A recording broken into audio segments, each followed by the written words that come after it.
பிரம்மத்தை அறிந்தவன் பிரம்மமாகிறான் அப்படின்னு ஒரு பெரியவர் பேசினார் ஒரு கோவிலில்.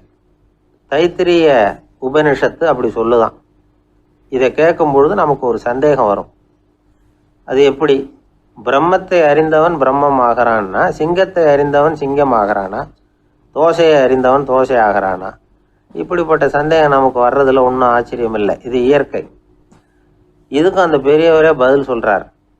சிங்கம் வேற, நாம வேற. அதனால சிங்கத்தை அறிந்தவன் சிங்கம் ஆக மாட்டான்.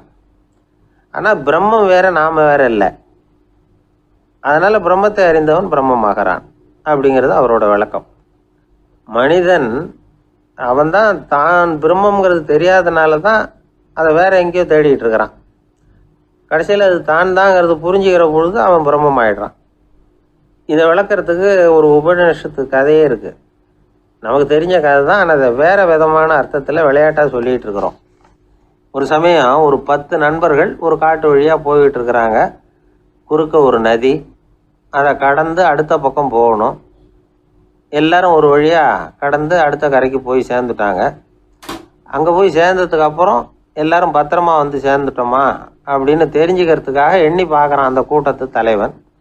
அவங்க மொத்தம் 10 பேர். ஆனால் இவன் எண்ணி பார்க்குறப்போ 9 தான் வருது. ஏன்னா அவன் தன்னை விட்டுவிட்டான். எதிரில் நிற்கிறவங்கள மட்டுமே எண்றான். ஐயோ 10வது ஆள் எங்கேங்கிறான், பதறான். சரி நீ இரு, நான் எண்ணி பார்க்குறேன்னு சொல்லிவிட்டு இன்னொருத்தன் வந்து எண்றான். அவனும் தன்னை விட்டுட்டு எண்றான். 9 தான் வருது. எல்லாரும் கொய்யோ முறையோன்னு கத்த ஆரம்பிச்சிட்டாங்க.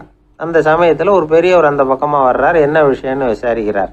10வது ஆள் 6 அடிச்சுட்டு போட்டுது அப்படின்னு சொல்லி இவங்க அழறாங்க. சரி அழாதீங்க அப்படின்னு சொல்லி அந்த தலைவனை பார்த்து இப்படி வாங்குறார். வர்றான். இப்போ எனக்கு முன்னாடி ஒரு தரம் எண்ணு பார்க்கலாம்ங்கிறார். 1 2 3ன்னு ஆரம்பித்து 9ல் வந்து முடிக்கிறான். உடனே பெரியவர் நீ தான் அந்த 10வது ஆள் அப்படிங்கிறார். இது உண்மை. நாம தான் அது. நாம தான் நம்மளை வேற எங்கேயோ தேடிட்டு இருக்கிறோம். நாம் எங்கேயோ தேடிட்டு இருக்கிறோமே, அந்த பிரம்மம் நாம தான். இப்படி ஒரு பெரிய உண்மையை விளக்கிறதுக்காக தான் அப்படி ஒரு கதை சொல்லப்பட்டது. ஆனால் அதை வந்து நாம் வேற விதமாக வேடிக்கையாக உபயோகப்படுத்திக்கிட்டு இருக்கிறோம். எப்படி தெரியுமா? ஒரு ஆத்தங்கரையில் ஒரு 10 பேர் முழிச்சுக்கிட்டே நின்றுக்கிட்டு இருந்தாங்களாம். அந்த பக்கமாக வந்த ஒருத்தன் ஏன் இப்படி முழிச்சுக்கிட்டு நிற்கிறீங்கன்னு கேட்டிருக்கிறான். எங்களுக்கு நீச்சல் தெரியாது, நாங்கள்லாம் அடுத்த கரைக்கு போய் சேரணும் அப்படின்னு நாங்களாம். சரி நான் கொண்டுட்டு போய் விடுறேன். எல்லாரும் அக்கறைக்கு போய் சேர்ந்த உடனே ஆளுக்கு ₹1 வீதமாக மொத்தம் ₹10 எனக்கு கொடுக்கணும் அப்படின்ட்டுருக்கான் இவன். சரின்னு ஒத்துக்கிட்டாங்க. இவன் ஒவ்வொருத்தராக கையை பிடிச்சி மெதுவாக ஆற்றுல இறக்கி அழைச்சிட்டு போயிட்டான். 9 பேரை கரை சேர்த்துட்டான். 10வது ஆள் பாதி ஆற்றுல போயிட்டு இருக்கிறப்போ திடீர்னு வெள்ளம் வந்துட்டுது. புடி நழுவி போச்சு. கையை விட்டுட்டான். வெள்ளம் அடிச்சுட்டு போட்டுது. அழைச்சிட்டு வந்தவன் நீச்சல் அடித்து தடுமாறி கரைக்கு வந்து சேர்ந்துட்டான். கரையில் இருந்தவங்களுக்கு இந்த விஷயம் தெரியாது. இருந்தாலும் இவன் உடம்பு பூரா நனைஞ்சி கொஞ்சம் அதிகமாக மூச்சு வாங்க நின்றுக்கிட்டு இருந்தானா, ஏங்க ஏன் இப்படி மூச்சு வாங்குது, என்ன விஷயம் அப்படின்னு கேட்டாங்களாம். அதுக்கு இவன் கொஞ்சமாக அலட்டிக்காமல் சொன்னானா, வேற ஒன்றும் இல்லை, நீங்கள் கொடுக்க வேண்டிய ₹10ல் ₹1 குறைஞ்சி போச்சு அவ்வளவுதான் அப்படின்னானா. ஏங்க எங்கே போயிட்டு வரீங்க அப்படின்னு கேட்டேன். எனக்கு வேண்டப்பட்ட ஒருத்தரை பார்த்து. ஆஸ்பத்திரிக்குன்னார். எந்த ஆஸ்பத்திரிக்குன்னே? மாட்டு ஆஸ்பத்திரிக்குன்னார். என்ன விஷயம்னே? மாமனாருக்கு உடம்பு சரியில்லை, அதுதான் மாட்டு ஆஸ்பத்திரிக்கு போயிட்டு வரேன்னார். அட பாவி, அதுக்கு அந்த ஆஸ்பத்திரிக்காக போவாங்க அப்படின்னு ஆச்சரியமா? அட அது இல்லைப்பா, முதல்ல எங்கள் குடும்ப டாக்டர் தான் தேடிக்கிட்டு போனேன். அவர் அந்த நேரத்தில் அவர் வளர்க்குற நாய்க்குட்டிக்கு உடம்பு சரியில்லைன்னு சொல்லி அதை தூக்கிக்கிட்டு மாட்டு ஆஸ்பத்திரிக்கு போயிட்டாராம் சொன்னாங்க. அதனால் அங்கே போய் அவரை சந்தித்து விஷயத்தை சொல்லிவிட்டு வர்றேன்னார். அப்புறம் தான் எனக்கு கொஞ்சம் நிம்மதியாக இருந்தது. பொதுவாக நமக்கு தெரிஞ்ச வரையில் டாக்டர்கள் 2 வகை. நமக்கு வைத்தியம் பண்ணுற டாக்டர்கள் ஒரு வகை, நம்மக்கிட்ட இருக்கிற ஆடு மாடு கோழிக்கு வைத்தியம் பண்ணுற டாக்டர்கள் ஒரு வகை. இப்போ தான் எனக்கு தெரியும் இன்னொரு வகையான டாக்டர்களும் உண்டுங்கிறது. அது யாருன்னா பூச்சிகளுக்கு வைத்தியம் பண்ணுற டாக்டர்கள், அதாவது பூச்சி டாக்டர்கள். வெளிநாடுகளில் அப்படிலாம் கூட சில பேர் இருக்கிறாங்க. பிரிட்டனில் யார்க்ஷயர் வட்டாரத்தில் ராதர்ஹாம் அப்படின்னு ஒரு ஊர். அங்கே ஒரு விலங்கியல் மருத்துவர் பேர் டாக்டர் லான்ஸ் ஜெப்சன். அவர் ஆஸ்பத்திரி வாசலில் பார்த்தீங்கன்னா தினமும் நிறைய பேர் நின்றுக்கிட்டு இருப்பாங்க. கையில் கண்ணாடி குடுவை, தகர டப்பா இப்படி ஏதாவது இருக்கும். அதுக்குள்ளே ஏதாவது பூச்சிகள் இருக்கும். அதுக்கு வைத்தியம் பண்ணுறதுக்காக வந்தவங்க தான் அவங்க எல்லாம். சிலந்தி பூச்சி, பல்லி, தேளு, பாம்பு இப்படி ஏதாவது இருக்கும். பொழுதுபோக்காக சில பேர் நாய், பூனை, கிளி, மைனா, புறா இப்படி ஏதாவது வளர்க்குறாங்கல்ல, அது மாதிரி இப்போல்லாம் தேளு, பல்லி, பாம்பு, பூச்சி இதையெல்லாம் வளர்க்க ஆரம்பிச்சிட்டாங்களாம். இது ஒரு புது ஃபேஷன். இப்போ கூண்டுக்குள்ளே டப்பாக்குள்ளே போட்டு வளர்க்குறது, அதுக்கு ஏதாவது நோய் வந்துட்டுதுன்னா வைத்தியம் பண்ணுறதுக்கு டாக்டர்கிட்ட வந்துட வேண்டியது, இப்படி இந்த பழக்கம்லாம் நிறையா வந்துட்டுது. ரத்தம் உறிஞ்சிற அட்டைகள் கூட இவங்ககிட்ட வைத்தியத்துக்கு வருதான். சிலந்திகளில் செங்கால் சிலந்தின்னு ஒரு வகை. மத்திய அமெரிக்க காடுகளில் இது அதிகம். சிலந்திகள்லேயே ரொம்ப விலை உசந்தது இந்த ரகம்தான். கால்களில் சிவப்பு கோடுகள் இருக்கும். இந்த இனம் இப்போ குறைஞ்சிக்கிட்டே வர்றதுனால சர்வதேச விதிகளின்படி இவற்றின் ஏற்றுமதி இறக்குமதிக்கு தடை விதிக்கப்பட்டிருக்குது. அதனால் இதை வளர்க்குறவங்க வீட்டுக்குள்ளேயே இனவிருத்தி மூலமாக பெருக்கி விற்பனை பண்ணிட்டு வராங்களாம். அந்த வகை சிலந்திகள் தான் இப்போ வைத்தியத்துக்கு அதிகமாக வருதான். சரி, இதுக்கெல்லாம் எப்படி வைத்தியம் பண்ணுறாங்க? முதல்ல அதை குளிர்பதன பெட்டியின் வழுவழுப்பான சுவரில் விட்ட உடனே அதெல்லாம் மெதுவாக இறங்கி வரும். அப்போ அதன் நோயை கண்டுபிடிக்கிறது சுலபம். அப்புறம் அதுக்கு கிருமிகளை கொல்லக்கூடிய மருந்துகளையோ வலி நிவாரண மருந்துகளையோ கொடுப்பாங்க. கால் உடைஞ்ச சிலந்திகளுக்கு பசையை கொண்டு ஆப்ரேஷன் பண்ணுவாங்க. சில சிலந்திகளுக்கு உடைஞ்ச காலை எடுத்துட்டா புதிய கால் வளர்ந்துடும். சிலந்திகளை மனிதர்கள் கையில் எடுக்கிறப்போ அது பயந்து போய் கீழே குதிக்குது. அதனால் கால் உடஞ்சி விடுது, இல்லைன்னா வயிறு சேதமடையுது. அந்த நிலைமையில் வர்ற சிலந்திகளுக்கு மயக்க மருந்து கொடுத்து ஆப்ரேஷன்லாம் கூட பண்ணுறாங்களாம். பார்த்தீங்களா பூச்சிகளுக்கு வந்த வாழ்வே? நம்ம ஊர்லேயும் வீடுகளில் பூச்சிகள் வளர்க்குறது உண்டு. ஒருத்தர் வந்தார், எனக்கு 3000 கரப்பாம்பூச்சி அவசரமாக தேவைப்படுது, எங்கே கிடைக்கும்னு கேட்டார். கரப்பாம்பூச்சியா? அது என்னத்துக்குன்னு கேட்டோம். அது வேற ஒன்றும் இல்லை, நான் குடியிருக்கிற வாடகை வீட்டை காலி பண்ண போகிறேன். வீட்டு சொந்தக்காரர் என்ன சொல்கிறாருன்னா, இந்த வீட்டுக்கு நான் குடி வந்தப்போ எப்படி இருந்ததோ அதே நிலைமையில் விட்டுட்டு போகணும்னு வீட்டுக்காரர் சொல்லியிருக்கிறார், அதனால தான் கேட்டேன் அப்படின்னார். உலகத்தில் எது எதுக்கும் ஆராய்ச்சி கூடங்கள் இருக்குதுல்ல, அது மாதிரி தூக்கத்தை பற்றி ஆராய்ச்சி பண்ணுறதுக்கு ஒரு ஆராய்ச்சி கூடம் இருக்குது. அப்படி ஆராய்ச்சி பண்ணணும்னா அதுக்கு மூழ்கிக்கிட்டு இருக்கணும்ல. அதனால தான் அந்த ஆராய்ச்சி கூடம் இங்கே இல்லை. அமெரிக்காவில் பாஸ்டன் பல்கலைக்கழக மருத்துவமனையில் அது இருக்குது. அங்கே தூக்கத்தை பற்றி பல விதமான ஆராய்ச்சிகள் பண்ணிகிட்டு இருக்கிறாங்க. அந்த ஆராய்ச்சி கூடத்தில் இயக்குனராக இருக்கிற ஒரு நிபுணர், அவர் என்ன சொல்கிறார் தெரியுமா?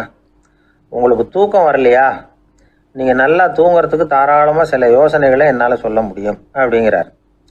யோசனை தானே, காசா பணமாக கேட்டு வச்சுக்கலாமே. உணவு, மனநிலை, தூங்கும் இடத்தோட சூழ்நிலை, படுக்கைக்கு செல்றப்போ உள்ள பழக்க வழக்கங்கள், இது காரணமாக ஒருத்தருக்கு தூக்கம் வராமல் போகலாம். தூக்கம் வராததுக்கு இதுதான் காரணம்னா அதையெல்லாம் சுலபமாக கட்டுப்படுத்தலாங்கிறார் அவர். தூக்கத்தை வரவழைக்கக்கூடிய ஒரு நல்ல மருந்து உடற்பயிற்சி. ஆனால் ஒன்று, படுக்க போகிற நேரத்தில் இது மாதிரி உடற்பயிற்சிகள் எல்லாம் செய்யக்கூடாது. கொஞ்சம் முன்னாடி பகல்லையே இந்த பயிற்சிகளை செய்கிறது நல்லது. தூக்கம் வராமல் அவதிப்படுறவங்க பிற்பகல் நேரங்களில் காஃபி, டீ இது மாதிரி பானங்களை சாப்பிடக்கூடாது. மது அருந்துறது கூட தூக்கத்தை பாதிக்கும். வெது வெதுப்பான நீரில் குளிக்கிறது, தியானத்தில் ஈடுபடுறது, ஓய்வாக இருக்கிறது, படுக்கிறது, அதாவது படுக்கிறதுக்கு முன்னாடி ஒரு குவளை பால் சாப்பிட்றது, இதெல்லாம் தூக்கத்தை வரவழைக்கிறது ரொம்ப உதவியாக இருக்கும். இன்னொரு விஷயம் என்னென்னா, தூங்கி ஆகணுமேங்கிற கவலை வேண்டியதில்லை. அப்படி நினச்சி கவலைப்படுறதை விட்டுடணும். தூக்கம் வரலையா, உடனே படுக்கையை விட்டு எழுந்திரிக்க வேண்டியது. வெளியில் வாங்க, வேறு ஏதாவது வேலையில் ஈடுபடுங்க, கொஞ்சம் நேரம் உலாவுங்க, அல்லது ஏதாவது ஒரு புஸ்தகத்தை எடுத்து படிங்க. களைப்பு ஏற்பட்டால் மறுபடியும் படுக்கைக்கு போங்க, தூக்கம் தானே வந்துடும். ஒரு விஷயத்தை மட்டும் நல்லா ஞாபகத்தில் வச்சுக்கணும். படுக்கைக்கு போகிறப்போ உங்கள் மற்ற எல்லா பிரச்சனைகளையும் மறந்துடணும். அது எப்படி சார் முடியும், அந்த நேரம் தானே எல்லா பிரச்சனையும் வரிசையாக ஞாபகத்துக்கு வருது அப்படின்னு நாம் நினைக்கலாம். ஆனால் பழக்கத்தில் அதை நாம் மாற்றிக்க முடியும். கொஞ்சம் முயற்சி பண்ணணும், அவ்வளோதான். இது எல்லாமே ஆராய்ச்சி பண்ணி பார்த்துட்டு அந்த நிபுணர் சொல்கிற கருத்து தான். இன்னொரு விஷயமும் அவர் சொல்கிறார். அது என்னென்னா, உடல் கோளாறு காரணமாக தூக்கம் வராமல் அவதிப்படுறவங்களுக்கெல்லாம் இந்த யோசனைகள் சரியாக வராது அப்படிங்கிறார். அதுக்கெல்லாம் மருத்துவ சிகிச்சை கொடுத்து தான் சரி பண்ணணும். சில பேருக்கு நடு ராத்திரியில் மூச்சு திணறல் ஏற்பட்டு தூக்கம் வராமல் போயிடும். ஊரெல்லாம் தூங்குறப்ப தான் மட்டும் தூங்காமல் மூழ்கிட்டு இருக்கிறது, ஊரெல்லாம் மூழ்கிட்டு இருக்கிறப்போ தான் மட்டும் தூங்குறது, இது மாதிரி கோளாறுகளால் சில பேர் பாதிக்கப்படலாம். காலு தசை முறுக்கிக்கிறதுனால சில பேருக்கு அடிக்கடி இழிப்பு வரலாம். மன அழற்சி காரணமாக சில பேருக்கு தூக்கம் வராது. இது மாதிரி கோளாறுகளுக்கெல்லாம் அதுக்கு தகுந்த மாதிரி சிகிச்சை கொடுத்து தான் சரி பண்ண வேண்டியிருக்கும். எந்த கோளாறும் இல்லாமல் தூக்கம் வரலைன்னா ஆரம்பத்தில் சொன்ன முறைகளை கடைபிடிச்சு பார்க்கலாம். தூக்கம் வந்ததுன்னா யோசனை சொன்ன அந்த நிபுணருக்கு நன்றி சொல்லலாம். ஒருத்தர், ஏன் சார் பஸ்ஸில் தூங்குறது கெட்ட பழக்கமானு கேட்டார். இல்லையே, நான் கூட பஸ்ஸில் போகிறப்ப தூங்கிட்டு தானே போவேன் அப்படின்னார் இன்னொருத்தர். அப்புறம் ஏன் என்ன டிரைவர் வேலை வேணாம்னு வீட்டுக்கு அனுப்பி வச்சுட்டாங்க அப்படின்னாராம் அவர். 1816 வருஷம் செப்டம்பர் மாதம் 11 பிரான்ஸ் தேசத்தில் உள்ள ஒரு மருத்துவமனை. அங்கே ஒரு இளம் டாக்டர் கொஞ்ச நாளைக்கு முன்னாடி தான் அந்த ஆஸ்பத்திரியில் புதுசாக வேலைக்கு சேர்ந்துருக்கிறார். அவர் பேர் ரெனே லெனக். அவர் அன்னைக்கு காலையில் அந்த மருத்துவமனையில் அப்படியே ரவுண்ட்ஸ் வந்துக்கிட்டு இருக்கிறார். வார்டில் ஒரு படுக்கையில் ஒரு இளம் பெண் படுத்திருக்கிறார். அந்த பொண்ணுக்கு இருதய நோயாக இருக்கலாம்ங்கிறது மற்ற டாக்டர்கள் சந்தேகம். அந்த காலத்துல எல்லாம் ஒருத்தருடைய இருதய துடிப்பை தெரிஞ்சுக்கணும்னா நோயாளியின் மார்பில் டாக்டர் வந்து காதை வச்சு பார்த்து தான் தெரிஞ்சுக்கிறது வழக்கம். ஆனால் இந்த பெண்ணும் வந்து இளம் பெண், அந்த டாக்டரும் புதுசாக சேர்ந்துருக்கிறவர். அதனால் பரிசோதனை பண்ண தயங்கினார். கொஞ்ச நேரம் யோசனை பண்ணார். திடீர்னு ஒரு ஞாபகம் வந்தது அவருக்கு. அதாவது அன்னைக்கு விடியற் காலையில் தோட்டத்தில் அப்படி வாக்கிங் போயிட்டு இருந்தப்போ சின்ன பசங்கள்லாம் ஒரு மரக்கட்டையை வச்சு விளையாடிக்கிட்டு இருந்தாங்களாம். அதை இவர் பார்த்துருக்கிறார். அது என்ன விளையாட்டுனா, ஒரு நீளமான மரப்பலகை, அதில் ஒரு முனையில் ஒரு பையன் தன்னுடைய காதை வச்சுக்கிட்டு இருக்கிறான், மறுமுனையில் இன்னொரு பையன் அந்த மரப்பலகையை ஒரு ஆணியால் கீறிக்கிட்டு இருக்கிறான். ஒரு முனையில் ஆணியால் கீறும் பொழுது மறுமுனையில் காதை வச்சிருக்கிற பையனுக்கு அந்த சத்தம் துல்லியமாக கேட்குது. அந்த டாக்டருக்கு காலையில் பார்த்த இந்த விளையாட்டு ஞாபகத்துக்கு வந்துட்டுது. உடனே என்ன பண்ணார் தெரியுமா? ஒரு நீளமான காகிதத்தை எடுத்தார். அதை அப்படியே உருளை மாதிரி உருட்டினார். ஒரு முனையை அந்த நோயாளியின் மார்பில் இடது பக்கம் வச்சார், இன்னொரு முனையில் தன்னுடைய காதை வச்சார். என்ன ஆச்சரியம்! நோயாளியின் மார்பில் நேரடியாக காதை வச்சு கேட்குறத விட துல்லியமாக கேட்டுது இதய துடிப்பு. இதய துடிப்பு மட்டும் இல்லை, மூச்சு இழுத்து விடுறது, திரவ பொருள்களின் அசைவு, எல்லா சத்தமும் தெளிவாக கேட்குது. கிரேக்க மொழியில் ஸ்டெத்தாஸ் அப்படின்னா மார்பு, ஸ்கோப்பின் அப்படின்னா பார்ப்பதுன்னு அர்த்தம். அதனால் டாக்டர் ரெனே லெனக் தான் கண்டுபிடிச்ச கருவிக்கு ஸ்டெத்தஸ்கோப் அப்படின்னு பேர் வச்சார். அவரே வந்து முதல் மாடலையும் செஞ்சார். அளவு ரொம்ப பெருசாக இருந்தது, சுலபமாக எடுத்துகிட்டு போகிறது கஷ்டம், அது அவ்வளோ கஷ்டமாக இருந்தது அது. அதனால் அவரே அதை அப்புறம் 2 பிரிவாக தயார் பண்ணார். இது 2 துண்டையும் டாக்டர் தன்னோட கோட்டு பாக்கெட்டில் வச்சுக்கலாம், தேவைப்படுறப்ப எடுத்து ஒன்றா சேர்த்துக்கலாம். இப்படி தான் அவர் ஆரம்பத்தில் பண்ணார். தன்னுடைய இந்த கண்டுபிடிப்பை பற்றி அவர் ஒரு புத்தகம் எழுதினார். நிறைய விற்றுது, புகழும் பணமும் சேர்ந்தது. பணமும் புகழும் வந்து சேர்ந்தது மாதிரியே அவருக்கு ஒரு நோயும் வந்து சேர்ந்தது. அது என்ன நோயின்னு கண்டுபிடிக்கிறதுக்கும் அவர் கண்டுபிடிச்ச கருவி தான் உபயோகப்பட்டு தான். அவரே அதை கண்டுபிடிச்சார். அவருக்கு வந்திருந்தது காச நோய். 1826 வருஷம் ஆகஸ்ட் மாதம் 13 உலகத்தின் முதல் ஸ்டெதஸ்கோப்பை கண்டுபிடிச்ச டாக்டர் ரெனே லெனக் காலமானார்.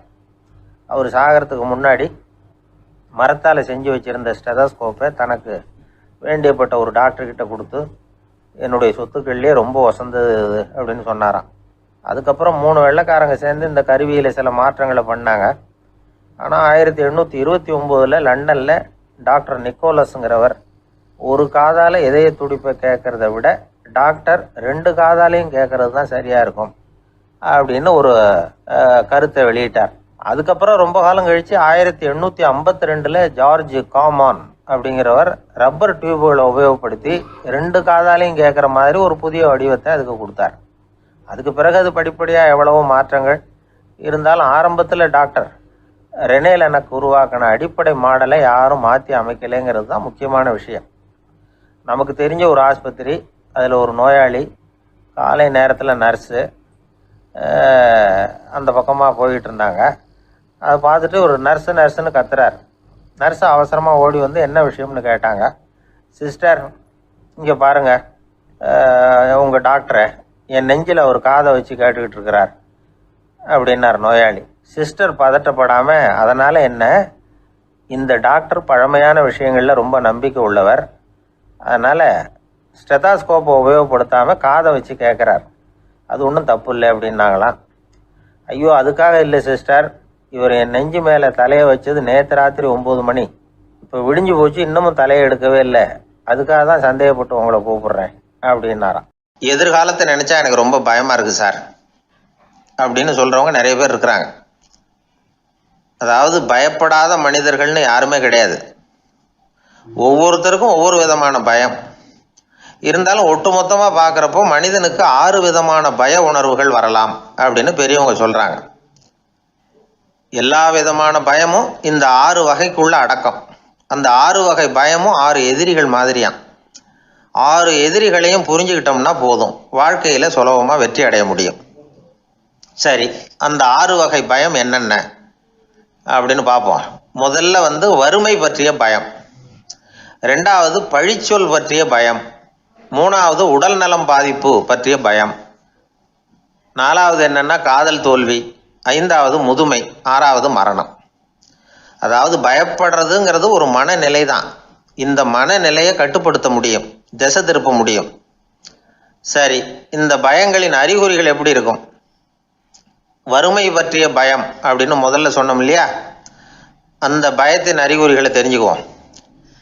எதுலேயும் அக்கறை இல்லாமல் இருக்கிறது, ஒரு குறிக்கோள் இல்லாமல் இருக்கிறது, வறுமையை சகிச்சுக்கிறது, வாழ்க்கையில் கிடைக்கிறது எதுவாக இருந்தாலும் ஆட்சேபனை இல்லாமல் ஏற்றுக்கிறது, மனசாலும் உடம்பாலும் சோர்ந்து போயிருக்கிறது, ஆர்வம், முனைப்பு, கற்பனை திறன் எதுவுமே இல்லாமல் இருக்கிறது.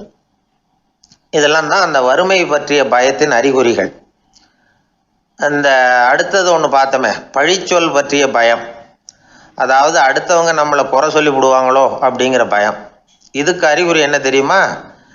புதியவர்களை சந்திக்கிறதுக்கு பயப்படுறது, முடிவு எடுக்க முடியாமல் குழம்புறது, பிரச்சனைகளை தவிர்க்க விரும்புறது, தாழ்வு மனப்பான்மை, வரவுக்கு மீறி செலவு செஞ்சு இமேஜை உயர்த்திக்கிறது, குறிக்கோள் இல்லாத வாழ்க்கை, இதெல்லாம் தான் அதுக்கு அறிகுறிகள். 3வது பயம் உடல் நலம் பாதிப்பு பற்றிய பயம், அதாவது நோய் பற்றிய பயம். ஒரு உண்மை என்ன தெரியுமா? டாக்டரை சந்திக்கிற மனிதர்களில் 75% பேர் தங்களுக்கு நோய் வந்துட்டுதுங்கிற கற்பனையில் இருக்கிறவங்களாம். நிஜமாவே நோய் கிடையாது அவங்களுக்கு. இந்த பயத்தின் அறிகுறிகள் என்னென்னா, வியாதிக்கான அறிகுறிகள் தன்னிடம் இருக்கிறதாக நினச்சிக்கிறது, எந்த நேரமும் வியாதியை பற்றியே பேசி பேசி மனசை அங்கேயே வச்சிருக்கிறது, நோய் சம்பந்தமான செய்திகளை படித்து நமக்கு இப்படி ஆயிடுமோ அப்படின்னு வேதனைப்படுறது, இதெல்லாம் தான் அதுக்கு அறிகுறிகள். 4வது பயம் காதல் தோல்வி. இது ரொம்ப வேதனை, உடம்பையும் மனசையும் சீரழிச்சு விடும். ஆண்களை விட பெண்கள் தான் இந்த பய உணர்வில் அதிகமாக பாதிக்கப்படுறாங்க. 5வது முதுமை பற்றிய பயம். 6வது மரண பயம், வயசான காலத்தில் எப்படி சமாளிக்கிறது அப்படிங்கிற பயம். ஆக இதையெல்லாம் நாம் புரிஞ்சிக்க வேண்டியது ரொம்ப அவசியம். இந்த 6 வகை பயங்களை சரியாக புரிஞ்சுக்கிட்டு நாம் நடந்துக்கணும். வாழ்க்கையின் முன்னேற்றத்துக்கு இந்த பயங்கள் முட்டுக்கட்டே ஆகிடக்கூடாது. உழைச்சி பணம் சேர்க்கணும், உற்சாகமாக மனசை வச்சுக்கணும். மனசை கட்டுப்படுத்துகிற மார்க்கம் தெரிஞ்சுக்கிட்டா போதும், எல்லாம் சரியாக வந்துடும். நம்ம ஆள் ஒருத்தன் சொன்னான், சார் எனக்கு வறுமை பற்றிய பயம்தான் இருந்தது, ஒரே ராத்திரியில் 30,000 ரூபா தயார் பண்ணிவிட்டேன், இப்போ எனக்கு இன்னொரு பயம் வந்துட்டுதுன்னா. என்ன பயம்னு கேட்டாங்க. போலீஸு கண்டுபிடிச்சிருமோங்கிற பயம்னா. இது இந்த பயத்தில் அடங்காது. அதனால் அஞ்சி அஞ்சி சாவார், அஞ்சாத பொருள் இல்லை அப்படின்னு பாரதி சொன்னார் இல்லையா, அது மாதிரி பயத்தை புரிந்து கொண்டு அதற்கு தகுந்த மாதிரி நம்முடைய வாழ்க்கையை அமைத்து கொள்ள வேண்டும். அப்படி அமைத்து கொள்ளுகிறவர்களுக்கு வெற்றி நிச்சயம். அந்த காலத்துல எல்லாம் படிக்கிறதுங்கிறது எப்படி தெரியுமா? குருகுல வாசம் செஞ்சு படிக்கணும். ஆசிரியருங்கிறவர் ஆசிரமத்தில் இருப்பார். அங்கே போய் அவருக்கு தொண்டுகள் செய்யணும், துணிகள்லாம் துவைச்சி போடணும், தூங்கும்போது காலை பிடிச்சி விடணும், புழுக்கமாக இருந்தால் விசிறி மட்டை எடுத்து விசிறணும். அப்படியே அப்பப்போ அவர் சொல்லிக் கொடுக்குற பாடத்தையும் கற்றுக்கணும். அவர் சொல்லிக் கொடுக்குற பாடங்களை ஓலைச்சுவடிகளில் எழுதிக்கணும். இதுதான் குருகுல வாசம்ங்கிறது. இப்போ மாதிரிலாம் கிடையாது. ஆக குருகுல வாசம்ங்கிறது மனசையும் பண்படுத்தும், அறிவையும் பண்படுத்தும். அப்படி ஒரு பயிற்சி அது. அந்த காலத்தில் பஞ்சபாண்டவர்கள் ஒரு குருகுலத்தில் படிக்க போனாங்களாம். ஏற்கனவே அங்கே ஒரு 15 பேர் இருந்திருக்கிறாங்க. இவங்களையும் சேர்த்து மொத்தம் 20 பேர். எல்லாரும் ரொம்ப ஆர்வத்தோடு அங்கே தங்கி படிச்சுக்கிட்டு இருக்கிறாங்க. 2 வருஷம் ஓடி போச்சு. எல்லாரும் ஊருக்கு திரும்ப வேண்டிய நேரம். ஆசிரியர் ஒவ்வொருத்தராக கூப்பிட்டார். இது வரைக்கும் என்ன கற்றுக்கிட்ட அப்படின்னு கேட்டார். அவங்க தாங்கள் எழுதி வச்சுருந்ததை சொன்னாங்க, கற்றுக்கிட்டதை சொன்னாங்க. அங்கே படிக்க வந்தவங்க எல்லாருமே புத்திசாலிகள். அது மட்டும் இல்லை, பல பேர் அரச குடும்பத்தை சேர்ந்தவங்க, இளவரசர்களாக வேற இருக்கிறவங்க. அதனால் அவங்கக்கிட்ட அபாரமான கல்வி அறிவை எதிர்பார்த்தார். ஒருத்தன் வந்தான், தான் எழுதி வச்சிருந்த சரித்திர பாடம் பூராவையும் படித்து காட்டினான்.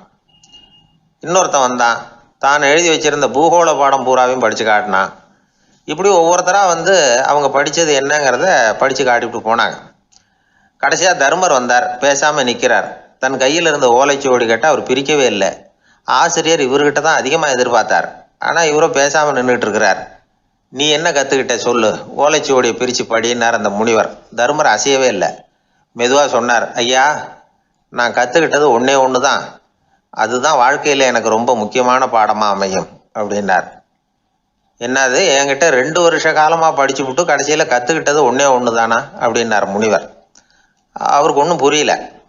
மற்ற மாணவர்களை விட இவர் பண்புகளில் உயர்ந்தவர், அறிவில் சிறந்தவர், வயசில் முதிர்ந்தவர். இவரே இப்படி சொன்னால் மற்றவங்க நிலைமை என்னத்துக்கு ஆறுது?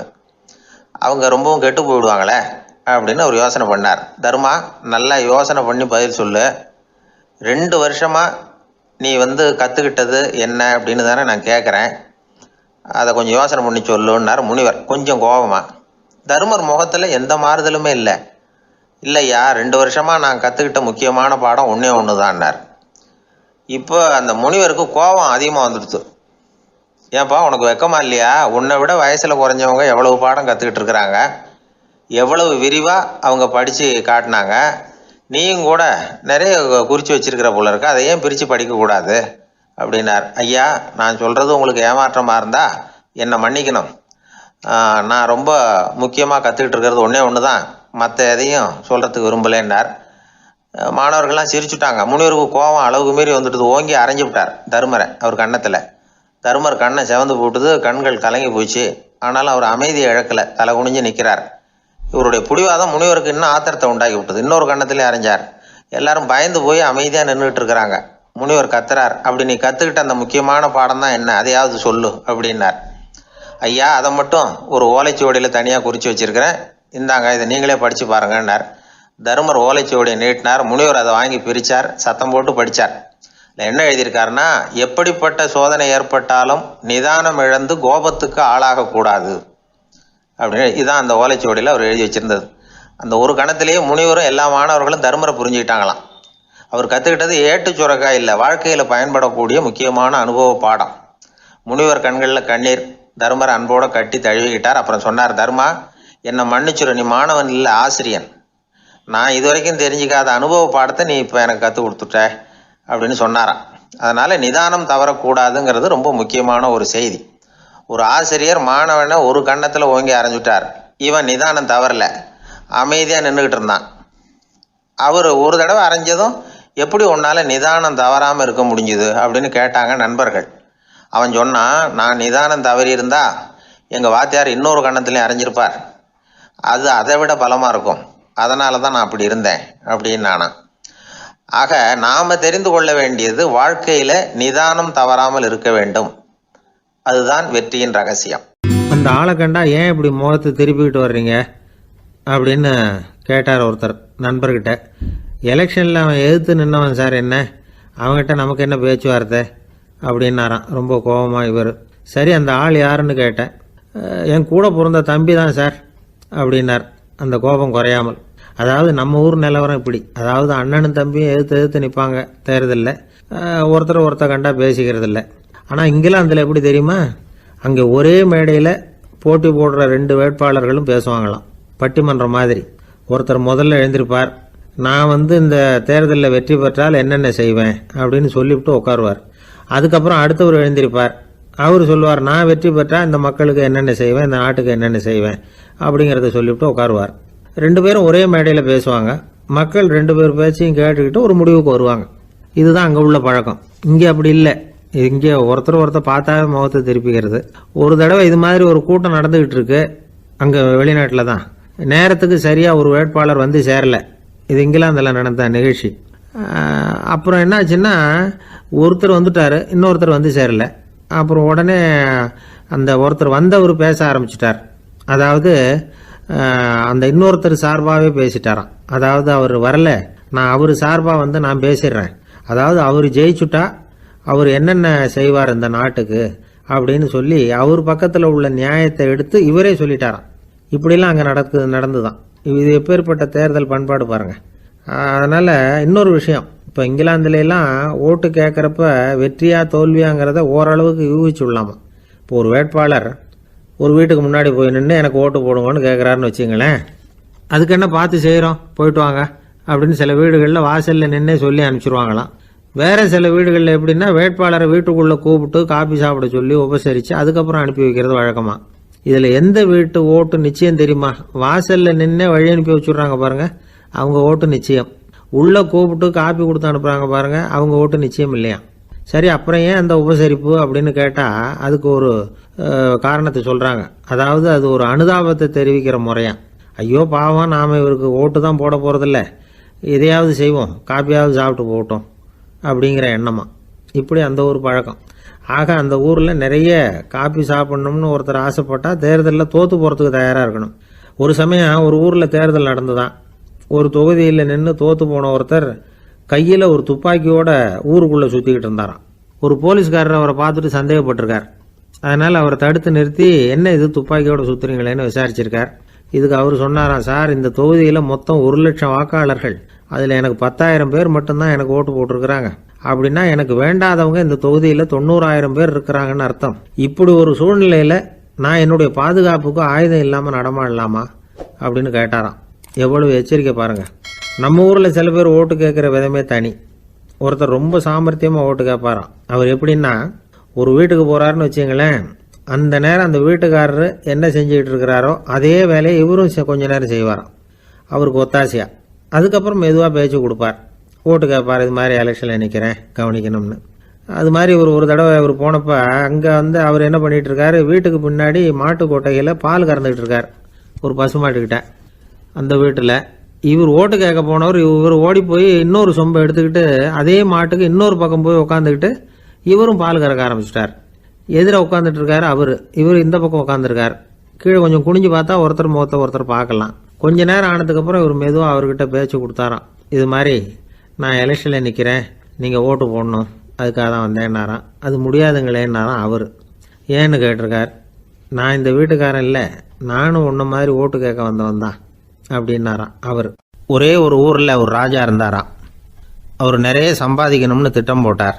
தனக்காக சம்பாதிக்கணும்னு நினைக்கல, தன்னுடைய நாட்டுக்காக சம்பாதிக்கணும் அப்படின்னு நினைச்சார். அரசாங்க கருவூலத்தில் கையிருப்பு குறைச்சலாக இருந்தது. மக்கள்கிட்ட வரி விதிச்சாகணும், வேற வழி இல்லை. ஆனாலும் அந்த ராஜா மக்கள் கஷ்டப்படக்கூடாது அப்படின்னு நினைக்கிறவர். மக்கள் வரியையும் கட்டணும், அதே நேரத்தில் அவங்க சிரமப்படவும் கூடாது. இதுக்கு தகுந்த மாதிரி ஒரு திட்டம் போட்டார். அது பிரகாரம் என்ன பண்ணார்னா, அந்த நாட்டில் ஒரு 3 பெரிய குளங்களை தோண்டினார். அது நிறைய தண்ணீரை நிரப்புனார். அதுக்கப்புறம் எங்கேயோ தேடி பிடிச்சி 3 விதமான மீன்களை கொண்டுகிட்டு வந்தார். அந்த 3 குளங்கள்லையும் விட்டார். அதை ஒவ்வொரு குளத்துலேயும் ஒவ்வொரு விதமான மீன்கள். அந்த மீன்களுக்கு அபூர்வமான ஒரு சக்தி உண்டு. அது எப்படின்னா, அந்த குளத்தில் குளிக்க வர்றவங்களுக்கு அந்த மீன்கள் கடிக்கும் பொழுது வலி ஏற்படுறதில்ல. அதுக்கு பதிலாக மகிழ்ச்சி நிறைந்த ஒரு இனிமையான உணர்வை அவங்க அனுபவிச்சாங்க. அது எப்படின்னா, இந்த முதல் குளத்தில் இருந்த மீன்களால் கடிக்கப்படும் பொழுது ஒரு விதமான இன்ப மயக்கத்தில் திளைச்சிருக்கிறது மாதிரி உணர்வு. இந்த 2வது குளம் இருக்க, அதில் இருக்கிற மீன் கடிச்சதுன்னு வைங்க, மக்களுக்கு எப்படி இருக்கும்னா, கால்களே தரையில் படாமல் அப்படியே ஆகாயத்தில் மிதக்கிறது மாதிரி ஒரு உணர்வு. அதை அனுபவிக்கிறாங்க. 3வது குளத்தில் இருக்கிற மீன் கடிச்சதுன்னா அவங்கெல்லாம் அப்படியே கோடீஸ்வரராக மாறிட்டதாக ஒரு உணர்வு. அதை அவங்களால அனுபவிக்க முடியுது. இப்படி ஒரு அபூர்வமான மீன் அது, அந்த 3 வகை. இப்படி இருந்தால் மக்கள் அந்த குளங்கள் குளிக்கிறதுக்கு ஆசைப்படாமல் இருப்பாங்களா? அதனால் கூட்டம் கூட்டமாக அலமோத ஆரம்பிச்சிட்டாங்க. ஒவ்வொரு குளத்தின் கரையிலேயும் கியூ வரிசையில் நிற்க ஆரம்பிச்சிட்டாங்க. அந்த நாட்டு மன்னர் என்ன பண்ணார்னா, ஒவ்வொரு குளத்தங்கரையிலையும் ஒரு ராஜாங்க அதிகாரியை உட்கார வச்சார். டிக்கெட்டை அடித்து கொடுத்தார். குளிக்க வர்றவங்க கிட்ட ஒரு குறிப்பிட்ட தொகையை கட்டணமாக வசூலிக்க ஆரம்பித்தார். அவ்வளவுதான். அரசாங்க கருவூலம் நிரம்ப ஆரம்பிச்சுட்டுது. ராஜாங்கத்துக்கு தேவையான பணம் கிடைச்சிட்டுது. இது ஒரு கதை. இதை பற்றி என்ன நினைக்கிறீங்க? அதாவது மக்களுக்கு சுமை தெரியாமலே வரி வசூல் பண்ணுறது நல்லது தானே அப்படின்னு நினைப்பீங்க. ஆனால் இன்றைக்கும் உலகத்தில் பல அரசாங்கங்கள் இதே மாதிரி 3 குளங்களை வெட்டி வச்சிருக்குது. மக்களும் அதில் குளிச்சுக்கிட்டு தான் இருக்கிறாங்க. அது எப்படிங்கிறீங்களா? அந்த முதல் குளம் தான் சினிமா தியேட்டர். அதில் குளிக்கிறவங்க தான் ஒரு விதமான இன்ப மயக்கத்தில் திளைச்சிருக்கிறது மாதிரியான உணர்வை அனுபவிக்கிறவங்க. 2வது குளம் தான் சாராய கடை. இந்த குளத்தில் குளிக்கிறவங்க தான் கால்களே தரையில் படாமல் ஆகாயத்தில் மிதக்கிறது மாதிரி உணர்வை அனுபவிக்கிறவங்க. 3வது குளம் லாட்ரி டிக்கெட். இதில் குளிக்கிறவங்க தாங்கள் அப்படியே கோடீஸ்வரர்களாக மாறினது மாதிரி ஒரு உணர்வு, அதை அனுபவிக்கிறவங்க. இன்றைக்கி பல நாடுகள் இந்த குளங்களை பயன்படுத்திக்கிட்டு தான் வராங்க. ஒரு பூவில் வண்டு உட்காருது, அதில் இருக்கிற தேனை வண்டு எடுக்குது. இந்த சமயத்தில் அந்த பூவுக்கு வலிக்குமா? அதுக்கு வலிக்கிறது இல்லை. அந்த பூவோட மலர்ச்சியும் வளர்ச்சியும் குன்றி போகிறதும் கிடையாது. ஒரு ராஜா மக்கள்கிட்ட வரி வசூல் பண்ணும் பொழுது மக்களுக்கு சிரமமும் தெரியக்கூடாது, அதே நேரத்தை அதனால் அவங்க வாழ்க்கையும் கெட்டு போயிடக்கூடாது. அது மாதிரி வரி வசூல் பண்ணணுமா. இது காளிதாசனின் ரகுவம்சத்தில் காணப்படுகிற ஒரு கருத்து. ஒரு சின்ன குழந்தை தவறுதலாக ஒரு 25 காசு நாணயத்தை மூழ்கி விட்டுது. காசு வயத்துக்குள்ளே போயிட்டுது. அந்த குழந்தையோட தாய் உடனே குழந்தைய தூக்கிட்டு ஆஸ்பத்திரிக்கு புறப்பட்டாங்க. அப்போ அந்த பக்கமாக ஒருத்தர் வந்தார் தெருவில். என்ன விவரம்னு கேட்டார். இவங்க சொன்னாங்க, குழந்தை காசை முழுங்கிட்டுது, அதுதான் அவசரமாக ஆஸ்பத்திரிக்கு தூக்கிட்டு ஓடுறேன் அப்படின்னாங்க. அவர் சொன்னார், கவலைப்படாதம்மா, உடனே இப்படி கொடுங்க குழந்தைய அப்படின்னு கையில் வாங்கினார். ஒரு கையில் அந்த குழந்தையோட கால் ரெண்டையும் பிடிச்சி தலைகீழாக தூக்கி பிடிச்சார். இன்னொரு கையால் அந்த குழந்தையோட வயத்தில் குறிப்பாக ஒரு இடத்துல அப்படியே தேடி அந்த சுட்டு விரலால் ஒரு இடத்துல பொட்டுன்னு தட்டினார். உடனே காசு அந்த குழந்தையோட வாய் வழியாக வெளியில் விழுந்துட்டுது. காசை எடுத்துக்கிட்டு, இந்தாங்கம்மா உங்கள் குழந்தை அப்படின்னார். ரொம்ப நன்றிங்க, நிச்சயமாக நீங்கள் ஒரு டாக்டராக தான் இருக்கணும், என்னுடைய யூகம் சரிதானே அப்படின்னாங்களாம் அந்த அம்மா. அதுக்கு அவர், இல்லைங்க, நான் ஒரு இன்கம் டேக்ஸ் ஆஃபீஸர், வருமான வரி அதிகாரி அப்படின்னு சொல்லிவிட்டு போனாராம். ஒரு ஆள் இருந்தார், விலங்குகள் பேரில் அவருக்கு ரொம்பவும் பிரியம். அதனால் தன்னுடைய வீட்டில் ஒரு நாயை வளர்த்தார். அதே மாதிரி கழுதையையும் வளர்த்தார். அந்த கழுதை அவர் வீட்டு கொல்லை பக்கத்தில் நின்றுக்கிட்டு இருக்கும். ஏதாவது பொதி சுமக்கிற வேலை இருந்ததுன்னா அதை கவனிச்சிக்கும். அந்த நாய் வீட்டுக்குள்ளே இருக்கும். நாய்க்கு அந்த வீட்டில் ராஜ உபசாரம் தான். அதுக்கு அந்த வீட்டில் ஏகப்பட்ட மரியாதை. குளிக்கிறதுக்கு தனியாக சோப்பு, 2 வேளையும் பால், பிஸ்கட்டு, மத்தியானம் சாப்பாடு. அதுக்கு ஏதாவது உடம்பு சரியில்லைன்னா உடனே ஆஸ்பத்திரி வைத்தியம். ரொம்ப கொடுத்து வச்ச நாய். அந்த வீட்டு தலைவர் வெளியில் அப்படியே நடைப்பயிற்சி போனால் கூடவே இதுவும் போகும். அவர் மட்டும் தனியாக எங்கேயாவது வெளியில் போயிட்டு வந்தால் வீட்டுக்கு வந்த உடனே அந்த நாய் அவர்கிட்ட ஓடி வரும். அப்படியே எழும்பி முன்னங்கால் 2ஐயும் அவர் தோள் மேலே போட்டுக்கும். அவர் சிரிச்சுக்கிட்டே தலையில் செல்லமாக தட்டுவார். அவர் ஈசி சேரில் சாஞ்சிக்கிட்டு டிவி பார்ப்பார், பேப்பர் படிப்பார். அப்போலாம் அந்த நாய் அவருடைய காலடியில் படுத்துக்கும். அப்போ கூட அவர் தலையை செல்லமாக தடவி கொடுப்பார். அந்த நாய் படுக்கிறதுக்குன்னே ஒரு மெத்தை, சில சமயம் அது அங்கே இருக்கிற மேஜை நாற்காலி மேலே கூட ஏறி விளையாடும், சோபாவில் ஏறி உட்காந்துக்கும். இவ்வளவு செல்வாக்காக வளர்ந்தது அந்த நாய். இதையெல்லாம் அந்த கழுதை பார்த்துக்கிட்டே இருக்குது கொல்லை பக்கத்தில் இருந்து. பார்த்துட்டு அது யோசிக்க ஆரம்பிச்சுதான், என்ன இது, இந்த வீட்டில் நாம தான் கழுதையாக உழைக்கிறோம், பொதி சுமக்கிறோம், நமக்கு ஒரு நல்ல சாப்பாடு கிடையாது, படுக்கை கிடையாது, ஒரு நாளாவது நம்ம தலையையோ முதுகையோ தடவி கொடுத்தது கிடையாது. ஆனால் அந்த நாய் இந்த வீட்டுக்காக ஒரு துரும்போட அசைச்சதில்லை. அதை போய் இந்த வீட்டில் உள்ளவங்க இப்படி தலையில் வச்சு தாங்குறாங்களே அப்படின்னு யோசிச்சுதான் அந்த கழுதை. ரொம்ப நேரம் யோசிச்சுவிட்டு அதுக்கப்புறம் ஒரு முடிவுக்கு வந்திருக்குது. சரி, இனிமேல் நாமளும் அந்த நாய் மாதிரியே நடந்து பார்ப்போம், அது மாதிரியே பிஹேவ் பண்ணுவோம், அப்போவாவது நமக்கும் அந்த மரியாதை கிடைக்குதா பார்க்கலாம் அப்படின்னு ஒரு திட்டம் போட்டுது மனசுக்குள்ள. உடனே அந்த திட்டத்தை செயல்படுத்தவும் ஆரம்பிச்சது. அதாவது அந்த வீட்டில் அந்த நாய் என்னென்ன செய்யுதோ அதையெல்லாம் இதுவும் செய்ய ஆரம்பிச்சுட்டுது. அந்த வீட்டு எஜமான் எங்கேயோ வெளியில் சுற்றிவிட்டு ரொம்ப அசந்து போய் வீட்டுக்கு திரும்பி வந்துக்கிட்டு இருந்தான். உடனே இந்த கழுதை என்ன பண்ணுச்சு தெரியுமா, அவங்ககிட்ட ஓடி போச்சு. ஓடி போய் அந்த நாய் என்ன பண்ணுமோ அது மாதிரியே பண்ணிச்சு. அதாவது அந்த ஆள் தோள் மேலே தன்னுடைய முன்னங்கால் 2ஐயும் தூக்கி போட்டு விடுது. அந்த ஆள் பயந்து போயிட்டான். அவனுக்கு ஒன்றும் புரியல, இது ஏன் இப்படி பண்ணுதுன்னு கொஞ்சம் ஒதுங்கி நின்னான். இது அவனை சுற்றி சுற்றி வருது, நாய் மாதிரி வாழை ஆட்டிக்கிட்டே சுற்றி சுற்றி வருது கழுதை. அவன் கிடுகிடுன்னு வீட்டுக்குள்ளே ஓடினான். இதுவும் பின்னாடியே ஓடிச்சு. அங்கே போய் நாய் மாதிரியே மேஜை நாற்காலி மேலே ஏறி குதிச்சு விளையாட ஆரம்பிச்சுட்டுது. சோபாவில் ஏறி உட்காருது. மேஜையில் இருந்த சாமான்லாம் கீழே விழுந்து உடையுது. கழுதை மேஜை மேலே ஏறி குதிச்சா என்னத்துக்கு ஆகும்? அந்த ஆள் பார்த்தான், சரி இந்த கழுதைக்கு என்னமோ ஆயிட்டுது அப்படின்னு முடிவு பண்ணான். ஒரு நல்ல கயராக பார்த்து கொண்டாந்தான். அது கால்லையும் கழுத்துலையும் கட்டினான். தரன்னு இழுத்துட்டு போனான். அடித்து கொல்லை பக்கத்தில் கட்டி போட்டுட்டான். அண்ணன் ஆகாரம் எதுவுமே கொடுக்கல, பட்னி போட்டுட்டான். இப்போ அந்த கழுதை யோசனை பண்ணி பார்க்குதான், என்ன இது, நம்ம எஜமானுக்கு இன்னைக்கு என்ன ஆயிட்டுது இப்படி? அந்த நாய் பழகிறது மாதிரி தானே நாமளும் பழகணும். ஆனால் இந்த மனுஷன் நாயை அடிக்கலை, ஆனால் நம்மளை அடிக்கிறான். இப்படி கொண்டாந்து கட்டி போட்டானே, என்ன காரணமாக இருக்கும் அப்படின்னு யோசனை பண்ண ஆரம்பிச்சுட்டு தான் அந்த கழுதை. எதுக்கு இந்த கதைன்னா, இது மாதிரியே நாம கூட சில சமயம் யோசிக்கிறது உண்டாம். இயல்புலேருந்து மாறி நடக்க ஆரம்பிச்சிட்டோம்னா பல சமயங்களில் இப்படி யோசிக்கிறது மாதிரி தான் ஆயிடும். அதனால தான் ஒரு மனுஷன் எப்படி நடந்துக்கணுமோ அப்படி நடந்துக்கிட்டாதான் நமக்கு மரியாதை. வெறி நாய் கடிச்சுட்டா மனுஷன் அது மாதிரியே ஆயிடுறான் பார்த்தீங்களா? அவனோட இயல்பு மாறி போடுது. ஒருத்தனை பார்த்து இன்னொருத்தன் கேட்டானா, வெறி நாய் ஒன்று உன்னை கடிச்சுட்டா நீ என்ன பண்ணுவே அப்படின்னு கேட்டிருக்கான். நான் உடனே பேப்பரும் பேனாவும் கேட்பேன் நானா இவன். ஏன் உயில் எழுதுறதுக்கான்னு கேட்டிருக்கான் அவன்.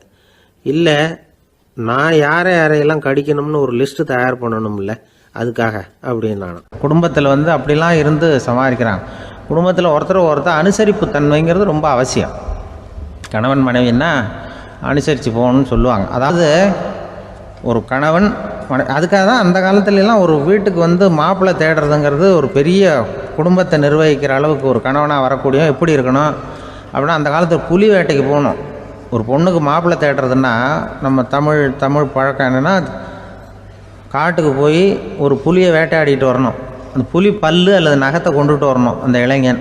அதை வீட்டில் கொடுப்பான். அதை தான் கட்டி அதை இதாக கட்டுவாங்க, மாலையாக போடுவாங்க, தாலியாக கட்டுவாங்க. அதாவது வீரம் இருக்கா பையனுக்குன்னு பார்ப்பாங்க. ஒரு பொண்ணு வேணும்னா நீ முதல்ல வீட்டுக்கு பொண்ணு கேட்க போகக்கூடாது, காட்டுக்கு போகணும். போய் புளியை கொண்டு வா, அதுக்கப்புறம் தான் உனக்கு பொண்ணு அப்படின்னு சொல்லுவாங்க. இப்போவெல்லாம் ஏன் போகிறது இல்லைன்னா, இப்போலாம் ஒருத்தனை காட்டுக்கு போய் புலிப்பல் கொண்டு வான்னா புலி தான் மாப்பிள்ளையாக வரும்.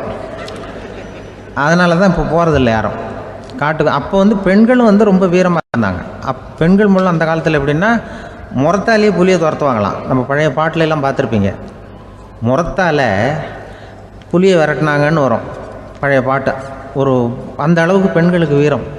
இப்போ கல்யாணம் ஆகி இந்த காலத்தில் ஒரு கணவனை விரட்டிட்டு வந்தாங்களாம் முறத்தை எடுத்துக்கிட்டு. ஒரு மனைவி அவன் பயந்துட்டு வெளில ஓடி வரான்.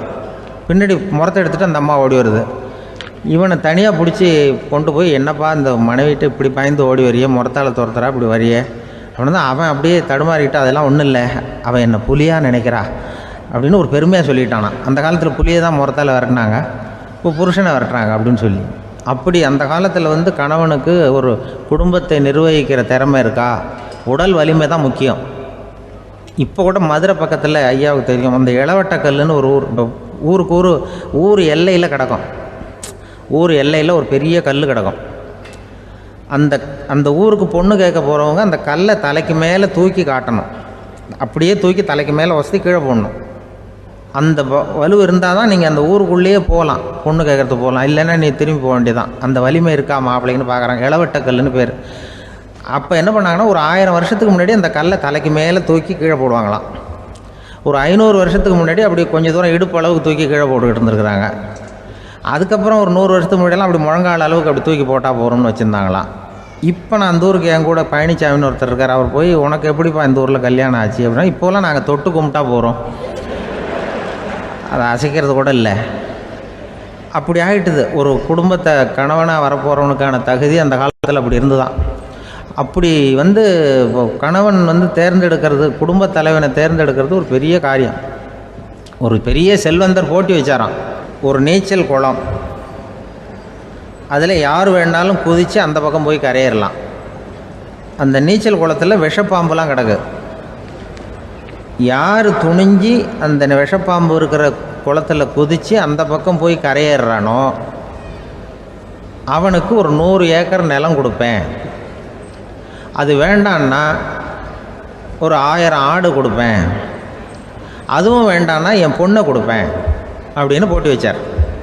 அதான் மாப்பிள்ளையை தேர்ந்தெடுக்கிறதுக்கு அவர் ஒரு வழி. நீச்சல் குளத்தில் குதிச்சு கரையேறணும். இப்போ அந்த ஊரில் இருக்கிற இளைஞர்கள்லாம் பார்க்குறாங்க அந்த குளத்தில் குதிக்கணும்னு. ஆனால் குளத்தில் வெறும் விஷப்பாம்புலாம் கிடக்கு. இது என்ன பண்ணுறதுன்னு பார்த்தா யாருமே குதிக்கிறதுக்கு தைரியம் வரல. திடீர்னு ஒருத்தன் துணிஞ்சு குதித்தான். படபடன்னு அடிச்சுட்டு போய் அந்த பக்கம் கரையேறிட்டான். கரையேறின உடனே பரவாயில்லையே ஒரு ஆள் வந்துட்டான்னு சொல்லி அவனை அந்த இளைஞனை போய் பிடிச்சிட்டு வந்தாங்க. அந்த பெரியவர் கேட்டார், ஏப்பா இவ்வளவு பெரிய விஷப்பாம்பெல்லாம் கிடக்கிற நீச்சல் குளத்தில் நீ துணிஞ்சு குதித்து கரையேறி இருக்கிற, உனக்கு என்ன 1000 ஏக்கர் நிலம் கொடுத்துருவா, 100 ஏக்கர் நிலம் கொடுக்கவா சொல்கிறப்படி அப்படின்னா, வேண்டாம் சார்ன்றான். ஓஹோ அப்படின்னா ஒரு 1000 ஆடு வேணுமா உனக்கு அப்படின்னா, அதுவும் வேண்டாம் சார். ஓ அப்படின்னா என் பொண்ணு வேணுமா அப்படின்னா, அதுவும் வேண்டாம் சாருங்கிறான். அப்புறம் எதுக்குடா குதிச்சுன்ட்டு, என்ன உனக்கு என்ன தான் வேணும் அப்படின்னு கேட்டிருக்காரு. என்னை எவன் பிடிச்சி தள்ளி விட்டவன்னு தெரியணும் அப்படின்றான். அதுக்காக அவன் பார்த்துருக்கான். அப்படி இருந்தால் தான் துணிச்சல் வரும் இந்த காலத்தில். எதுக்கு இவ்வளவு சங்கடம்லாம் வச்சாங்கன்னா, ஒரு குடும்பத்துக்கு தலைவராக வர வேண்டிய ஒரு ஆள், கணவனாக இருக்க வேண்டியவனுக்கு துணிச்சல் இருக்கா, தைரியம் இருக்கா அப்படிங்கிறது பார்க்குறதுக்காக இப்படிப்பட்ட தேர்வு முறைகள்லாம் வச்சுருந்தாங்க அந்த காலத்துலலாம். இப்போலாம் கல்யாணம் பண்ணுறது ஆளுக்கு நேரில் பார்க்காமலே கூட கல்யாணம் நடக்குது இன்டர்நெட்டில். இப்போ சர்டிஃபிகேட் கேட்குறாங்க, நோய் நொடி இல்லாமல் இருக்காரா பார். காட்டுக்கெலாம் போக வேண்டாம், நேராக ஆஸ்பத்திரிக்கு போய் ஒரு சர்டிஃபிகேட் வாங்கிட்டு வா, உனக்கு ஒன்றும் வியாதி இல்லைன்னு ப்ரூவ் பண்ணு, அதுக்கப்புறம் பார்த்துக்கலாம், மற்றதை பேசுவோம் அப்படின்னு சொல்லி அப்படி இருக்குது நிலைமை. அதனால் குடும்பத்தில் அந்த கணவனாக இருக்கிற வேண்டியவனுக்கு பொறுப்பு அதிகம். ஏன்னா எல்லாத்தையும் அனுசரித்து போக வேண்டியதாக வந்தான். மனித நேயம்ங்கிறத பற்றி சொல்லுவாங்க. மனித நேயம் ஏன்னா ஒரு கணவன் கணவனாக இருக்கணும், மனைவி மனைவியாக இருக்கணும். ஒரு மனுஷன் இன்றைக்கி மனிதனாக இல்லை, மனித நேயம் குறைஞ்சி போச்சு. எது குடும்ப உறவுகள்லாம் ரொம்ப மாறி போச்சுன்னு சொல்லலாம். இப்போ நாகரிகத்தில் அப்படி தான் இருக்குது. ஒரு இதில் ஒருத்தன் என்ன பண்ணியிருக்கிறான், ஒரு சின்ன பையனை கொண்டு வந்தானா. ஒரு சின்ன பையன் பக்கத்தில் இருக்கான். ஒரு பெரியவர் கேட்டிருக்கார், யாருப்பா அந்த பையன் அப்படின்னு கேட்டிருக்கார். இவன் சொன்னான்னா, இந்த பையன் எனக்கு தூரத்து உறவுன்னு இருக்கான். சரி, தூரத்து உறவுன்னா எப்படி அப்படின்னு கேட்டிருக்கான். இந்த பையன் எங்கள் அப்பாவுக்கு 8வது பிள்ளை அப்படின்னானா. கூட பிறந்தவனே அவ்வளோ தூரமாக போயிட்டான், 8வதாக பிறந்தான். அப்படி இருக்குது குடும்ப உறவுகள்ங்கிறது. மனுஷனுக்கு வேல்யூ விஞ்ஞானம் எப்படி போட்டிருக்குன்னா, ஒரு மனித உடம்பில் இருக்கிற கால்சியத்தை மட்டும் தனியாக எடுத்தால் ஒரு சின்ன ரூமுக்கு வெள்ளை அடிக்கலாமா. ஒரு மனுஷ உடம்பில் இருக்கிற பாஸ்பரஸை மட்டும் தனியாக எடுத்தால் ஒரு 40 நெருப்பு குச்சி தயார் பண்ணலாம். ஒரு மனுஷ உடம்பில் இருக்கிற இந்த கொழுப்பு சத்தை மட்டும் தனியாக எடுத்தால் ஒரு 7 சோப்பு கட்டி தயார் பண்ணலாம். அதுமாதிரி ஒரு மனுஷ உடம்புல இருக்கிற இரும்பு சத்தை மட்டும் தனியாக எடுத்தால் ஒரு 2 அங்குல அணி 2 செய்யலாம். இவ்வளவுக்கும் விலை போட்டால் 42 ரூபா 50 காசு. இதுதான் மனுஷனுக்கு விஞ்ஞானம் போட்டிருக்கிற விலை. அது எப்போ அது ஒசரும்னா, அவன் மனுஷனாக இருக்கிற வரைக்கும் இருக்கிறப்ப. அதுவும் செத்து போனால் அதுவும் கிடையாது, செத்து போனால் அதுவும் குறைஞ்சிரும். மிருகங்களுக்கெல்லாம் அப்படி இல்லை, செத்ததுக்கு அப்புறம் விலை கூடும். அங்கெல்லாம் எல்லா ஊர்லேயும் பார்த்திங்கன்னா உயிர் கோழி 50 ரூபா, உரிச்ச கோழி 60 ரூபான்னு போட்டிருக்கோம். செத்ததுக்கு அப்புறம் 10 ரூபா அதிகம். மனுஷனை நீ உயிர் மனுஷன் 42 ரூபா 50 காசு, செத்ததுக்கு அப்புறம் 52 ரூபான்னா நீயே வச்சுக்கிடாது, எனக்கு எது கண்டு போடும். அவன் எப்போ அவனுக்கு வேல்யூ கூடும்னா, மனிதனாக வாழும்பொழுது தான் வேல்யூ கூடும். குடும்பத்தில் அந்த அந்த பாசத்தோடு வாழணும்னு கடவுள்கிட்ட கேட்டு சொன்னாங்களே, அதுதான். இந்த சமூகங்கிறதும் ஒரு பெரிய குடும்பம்தான். அதனால தான் இந்த நாட்டுக்குள்ள பெருமையை எல்லாரும் ஒற்றுமையாக இருந்தால் எதையும் சாதிக்கலாம்ங்கிறது தான் இந்த நாட்டுக்குள்ள பெருமை. அப்படி நிரூபித்தோம். அதனால் சமூகங்கிறதும் ஒரு குடும்பம் மாதிரி இருக்கிறது தான் பெருசு. இப்போ சில இதெல்லாம் இப்போ ஜாதி மத வேறுபாடெல்லாம் நம்முடைய முன்னேற்றத்தை தடுக்கும். விலங்குகள் நம்மளோட மேலானது. அதான் ஒரு ஊரில் ஒரு சிவன் கோயில் இருந்து தான். சிவன் கோயிலில் அந்த புறாவெல்லாம் வளர்ந்துக்கிட்டு இருந்திருக்கு. அந்த மாடத்தில், சிவன் கோயில் மாடத்தில் புறாவெல்லாம் குடியிருந்திருக்கு. உடனே அதுக்கு கும்பாபிஷேகம் பண்ணுறதுக்காக ஊரில் திட்டம் போட்டாங்க.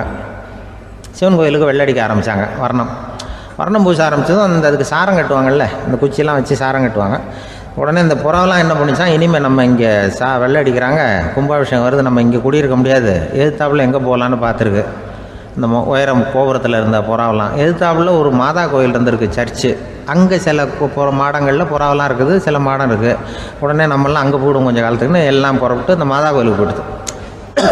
அங்கே போனால் அங்கே இருக்கிற புறாவோடு சேர்ந்து இதுவும் குடியிருந்துகிட்ருக்கு. கொஞ்ச நாள் என்னாச்சு, அங்கே கிறிஸ்மஸ் வந்துட்டுது. கிறிஸ்மஸ் வந்ததும் சரி இங்கேயும் வெள்ளடிக்க ஆரம்பிக்கிறாங்க. நம்ம மறுபடியும் எங்கடா போகிறதுன்னு பார்த்தா அங்கே இருக்கிற புறாவோட சேர்ந்து இதுவும் சேர்ந்து நேராக ஒரு பள்ளிவாசல் இருந்தது. எதுக்கு அங்கே இருக்கிற மாடத்தில் போய் அங்கே குடியேறிட்டுது எல்லாம். அங்கே போனால் அங்கே ரமலான் மாதம் வந்து ரம்ஜானுக்காக அதையும் புதுப்பிக்க ஆரம்பித்தாங்க. இது என்ன பண்ணுறதுன்னு சொல்லி இந்த 3 செட்டு புறாவும் சேர்ந்து என்ன பண்ணிச்சு, எங்கே போகலான்னு பார்த்தா மறுபடியும் அதுக்குள்ளே இந்த சிவன் கோயிலில் கும்பாபிஷேகம் முடிஞ்சு போச்சான். முடிஞ்சிருக்கு, அங்கே போடுவோம் எல்லாருன்னு சொல்லி எல்லா புறாவும் அந்த சிவன் கோயிலுக்கு வந்துட்டுது. அங்கே போய் மாடத்தில் அதை குடியிருந்துட்டுது. அப்போ திடீர்னு ஒரு நாள் பார்த்தா ஒரே கலவரம் பூமியில் எல்லாம் ஒருத்தனை அருவாளை தூக்கிட்டு நிற்கிறான், குச்சி எடுத்தோம், ஒருத்தனை சுட்டுக்கிறான். ஒரே கலவரம், சத்தம், ஒரே மத கலவரம் வந்துட்டுது ஊரில். அப்போது புறாவெல்லாம் மாடத்தில் இருந்துக்கிட்டு ஒரு குஞ்சு புறா அவங்க அம்மாட்ட கேட்டு தான், இது என்ன இந்த மனுஷனுக்கு என்ன ஆச்சு, இந்த மனுஷனுக்கு என்ன ஆச்சு, அவன் கத்தியை தூக்கிட்டு நிற்கிறானே அப்படின்னு கேட்டு தான். ஒரு குஞ்சு புறா அவங்க அம்மாட்ட கேட்டு தான், அம்மா புறா. இப்போ அம்மா அந்த புறா சொல்லித்தான், மனுஷனுக்கு இப்போ மதம் பிடிச்சிருக்கு, அதான் கத்தியை தூக்கிட்டு நிற்கிறான் அப்படின்ட்டுருக்கு. இப்போ நமக்கெல்லாம் பிடிக்கலையே அப்படின்னு தான். அப்போ அந்த புறா சொல்லிச்சான், அந்த பாருமா, நாம் வந்து இந்த சிவன் கோயிலில் இருந்தாலும் நமக்கு புறான்னு தான் பேர், இந்த மாதா கோயிலுக்கு போனாலும் நமக்கு புறான்னு தான் பேர், பள்ளிவாசலுக்கு போனாலும் நமக்கு புறான்னு தான் பேர். அந்த மனுஷன் அப்படி இல்லை. அவன் இங்கே இருக்கிற வரைக்கும் இந்துன்னு சொல்லுவான், அங்கே மாதா கோயில் இருந்தான்னா கிறிஸ்தவன்னு சொல்லுவான், பள்ளிவாசலில் இருந்தான்னா முஸ்லீம்னு சொல்லுவான். அப்போ குஞ்சு புறா அது என்ன இப்படி பண்ணுறாங்க மனுஷங்க, இப்போ அவங்கள விட நம்ம வசதி போல் இருக்க, நம்ம தேவலாம் போல் இருக்க அப்படின்னு தான் அந்த குஞ்சு புறா. அப்போ அந்த தாய் புறா சொல்லித்தான், உண்மை தான், அதனால தான் நம்ம மேலான இடத்துல இருக்கிறோம், அவன் கீழே நிற்கிறான் என்னமோ அப்படின்னு சொல்லித்தான். இதுதான் அந்த குடும்பம்ங்கிறது, சமுதாயம்ங்கிறது ஒரு பெரிய குடும்பம். அது இந்த புறாக்கிட்டேருந்து மனுஷன் கற்றுக்க வேண்டியிருக்கு. அப்படி இருக்குது இன்றைக்கி மனுஷனுடைய நிலைமை. அதை வந்து புரிஞ்சுக்கணும். அப்படி தான் ஒவ்வொரு இதுலேயும் நாம் வந்து நடந்து கொள்ள வேண்டியிருக்குது. மிருகங்கள்டேருந்து கற்றுக்கிற வாய்ப்பெல்லாம் இருக்குது. அப்படி சொல்லுவாங்க, பிள்ளைகளை பற்றி சொல்லுவாங்க. ஒரு இப்போ ராமர் லட்சுமணர் கதை சொல்லுவாங்க. அதாவது ராமரும் பரதனும் பந்து விளையாடிக்கிட்டு இருந்தாங்களாம் சின்ன வயசில் பந்து விளையாடிட்டு இருந்தாங்களாம். உடனே ராமர் வந்தாராம், வந்து கோசலை அவங்க அம்மா மடியில், கோசலை மடியில் சோர்ந்து போய் உட்காந்தாராம். சந்தோஷமாக வந்து உட்காந்துருக்காரு. அப்போ அந்த கோசலை அம்மா கேட்டாங்களாம், ஏன்ப்பா அப்படி இவ்வளவு சந்தோஷமாக இருக்கே, என்ன காரணம் அப்படின்னு கேட்டிருக்காரு. அப்படின்னு அந்த அம்மா கேட்டிருக்கு. ராமன் சொன்னான்னா, என் தம்பியோட நான் பந்து விளையாண்டுக்கிட்டு இருந்தேன், பரதன் அவன் வந்து ஜெயிச்சுட்டான், நான் தோத்துட்டேன், என்னை வந்து அவன் ஜெயிச்சுட்டான், அவனுடைய வெற்றி வந்து எனக்கு சந்தோஷமாக இருக்குது, தம்பியோட வெற்றி, அதனால் நான் சந்தோஷமாக இருக்கேன்னு சொல்லியிருக்கேன். அந்த அம்மாவுக்கு ரொம்ப சந்தோஷம், தம்பி ஜெயிக்கிறாங்கிறத பற்றி அண்ணன் வந்து சந்தோஷப்படுறானே அப்படின்னு. கொஞ்ச நேரத்தில் பரதன் வந்திருக்கான். அவன் சோர்ந்து போய் கலங்கி போய் வந்து அதே அம்மா மடியில் உட்காந்துருக்கான். நீ ஏன்ப்பா, நீ தான் ஜெயிச்சுட்டியாமே, நீ என்னத்துக்கு வருத்தப்பட்டுக்கிட்டு வர அப்படின்னு கேட்டிருக்கேன் அந்த அம்மா. அப்போ பரதன் சொன்னானா, நான் ஜெயிக்கணுங்கிறதுக்காக அண்ணன் விட்டு கொடுத்தாரு, தோத்துட்டாரு, அதனால் எனக்கு வருத்தமாக இருக்குது. உண்மையில் அவர் தான் ஜெயிச்சிருக்க வேண்டியது, எனக்காக விட்டு கொடுத்தாரு அண்ணன், அதனால் நான் வருத்தப்படுறேன்னா. அப்போ அந்த அம்மா சொல்லித்தான், இப்படி தான் தம்பியினுடைய வெற்றி அண்ணனை சந்தோஷப்படுத்துது, அண்ணனுடைய தோல்வி வந்து தம்பியை வருத்தப்பட வைக்குது, இப்படி தான் இருக்கணும் அண்ணன் தம்பின்னா, அப்படி தான் குடும்பத்திலையும் இருக்கணும்னு சொல்லி அந்த அம்மா சொன்னதாக சொல்லுவாங்க ராமாயண கதை. அதே போல் இப்போ இதில் வரும், நபிகள் நாயகத்தினுடைய பேரர்கள் பாத்திமாவனுடைய பிள்ளைகள் 2 பேர், ஹசன் ஹுசைன் 2 பேர் நபிகள் நாயகத்தினுடைய பேரன்மார்கள். அன்னை பாத்திமாவனுடைய குழந்தைகள். ஹசனும் ஹுசைனும் பேசிக்கிறதே இல்லையா கொஞ்ச நாள். இந்த அம்மாவுக்கு அதை பார்க்குறாங்க, ஏதோ அண்ணன் தம்பிக்குள்ளே ஏதோ தகராறு போல் இருக்கு, ஏன் பேசிக்க மாட்டேங்கிறாங்க அப்படின்னு சொல்லி அந்த பிள்ளைகளை கூப்பிட்டு வச்சு அந்த அம்மா புத்தி சொல்லிச்சான். இந்த பாருப்பா, நீ வந்து அண்ணன் தம்பிக்குள்ளே இது மாதிரி இருக்கக்கூடாது, உங்கள் பாட்டனார் ஒரு புத்திமதி சொல்லியிருக்காரு, உனக்கு தெரியுமா, ஒரு முஸ்லீம் இன்னொரு முஸ்லீமோடு 3 நாட்களுக்கு மேல் பேசாமல் இருந்தால் அது அவனை கொலை செய்வதற்கு ஒப்பாகும் அப்படின்னு நபிகள் நாயகம் சொல்லியிருக்கார், தெரியுமா உனக்குன்னு அந்த அம்மா சொல்லிச்சான். அப்போ அந்த தம்பிக்காரர் சொன்னாராம், ஹுசைன் சொல்லியிருக்கார், அதுவும் எனக்கு தெரியும். அதே தாத்தா பாட்டனார் என்ன சொல்லியிருக்காருன்னா, அந்த 2 பேரில் யார் முதல்ல சலாம் சொல்கிறாங்களோ, யார் முதல்ல முன்னாடி பேசுகிறாங்களோ அவங்களுக்கு சொர்க்கம் கிடைக்கும், இறைவனுடைய ஆசி கிடைக்கும்னு சொல்லியிருக்கிறார். அந்த ஆசி அண்ணனுக்கு கிடைக்கட்டுமேங்கிறதுக்காக நான் பேசாமல் இருக்கிறேன் அப்படின்னா. அந்த ராமனும் பரதனும் எப்படி இருந்தாங்களோ அப்படி தான் ஹசனும் ஹுசைனும் இருந்திருக்கிறார்கள். அந்த பாசம்தான் குடும்பத்தில் வேணும். ஒரு அம்மா சொல்லுது, அதாவது கணவன் மனைவியாக இருந்துட்டு அப்புறம் விவாகரத்து வாங்கிட்டு அதுக்கப்புறம் அந்த அம்மா பேசுகிறத நேற்று தொலைக்காட்சியில் போட்டாங்க. அது என்ன சொல்லுதுன்னா, நாங்கள் வந்து கணவனும் மனைவியாக இருக்கிறப்போ எங்களுக்குள்ளே சண்டை வந்துக்கிட்டு இருந்தது, இப்போ விவாகரத்து வாங்கிட்டு இப்போ நண்பர்களாக இருக்கிறோம், இப்போ வந்து சண்டையே வர்றதில்லை எங்களுக்குள்ளே. அப்படி பாருங்கள், கணவன் மனைவியாக இருந்தப்போ சண்டை வந்து தான், விவாகரத்து வாங்கினது மறுபடியும் நாங்கள் நல்லபடியாக தான் இருக்கிறோம், ஒன்றும் எங்களுக்கு சண்டை வரல. அப்படி இருக்குது இப்போ காலம் போய்கிட்டுருக்கு. நேற்று அப்படி ஒரு இது என் கூட வேலை பார்க்குறப்போ ஒரு அம்மா இருந்தாங்க. அவங்க எப்போதும் அவங்க வீட்டுக்காரர் படத்தையே வச்சுருப்பாங்க, கையில் பத்திரமா வச்சுருப்பாங்க. அவ்வளவு மரியாதை மதிப்புன்னு சொல்லி நாங்கள்லாம் அவங்கள பெருசாக நினைப்போம். இது எதுக்குமா அவங்க வீட்டுக்காரர் படத்தை பத்திரமா இல்லை கையிலே வச்சுருக்கீங்களே, ஆஃபீஸுக்கெல்லாம் எடுத்துகிட்டு வந்து வச்சு அடிக்கடி எடுத்து பார்த்துக்குவாங்க. அவ்வளவு பிரியமாக அவங்க வீட்டுக்காரர் இல்லை. ஆமாம், எனக்கு வந்து ஏதாவது பிரச்சனை வந்துவிடுதுன்னா உடனே எங்கள் வீட்டுக்காரர் படத்தை எடுத்து பார்ப்பேன். பரவாயில்லையே இப்படி ஒரு இதாக, ஆமாம் இதை பார்த்துட்டு நினச்சிக்குவேன், இதை விட பிரச்சனை வேறு என்ன இருந்துட போகுது உலகத்தில் அப்படின்னு நினச்சிக்குவேன். உடனே எனக்கு எல்லாம் போயிடும் அப்படின்ட்டு தான். அப்படி ஒரு அம்மா இருந்தாங்க, இப்போவும் இருக்காங்க, வேலை பார்த்துக்கிட்டு இருக்காங்க. அப்படிலாம் நீங்கள் இங்கே இருக்கிற தாய்மார்கள் பெண்கள் யாராவது அப்படி கூட பண்ணலாம். எப்போதுமே உங்கள் வீட்டுக்காரர் படத்தை கையில் வச்சுக்கோங்க. அது ஒரு யோசனை, குடும்பம் குதூகலமாக இருக்கிறதுக்கு அது ஒரு யோசனை. அதே மாதிரி இவங்களும் அவங்க படத்தை வச்சுக்கலாம்.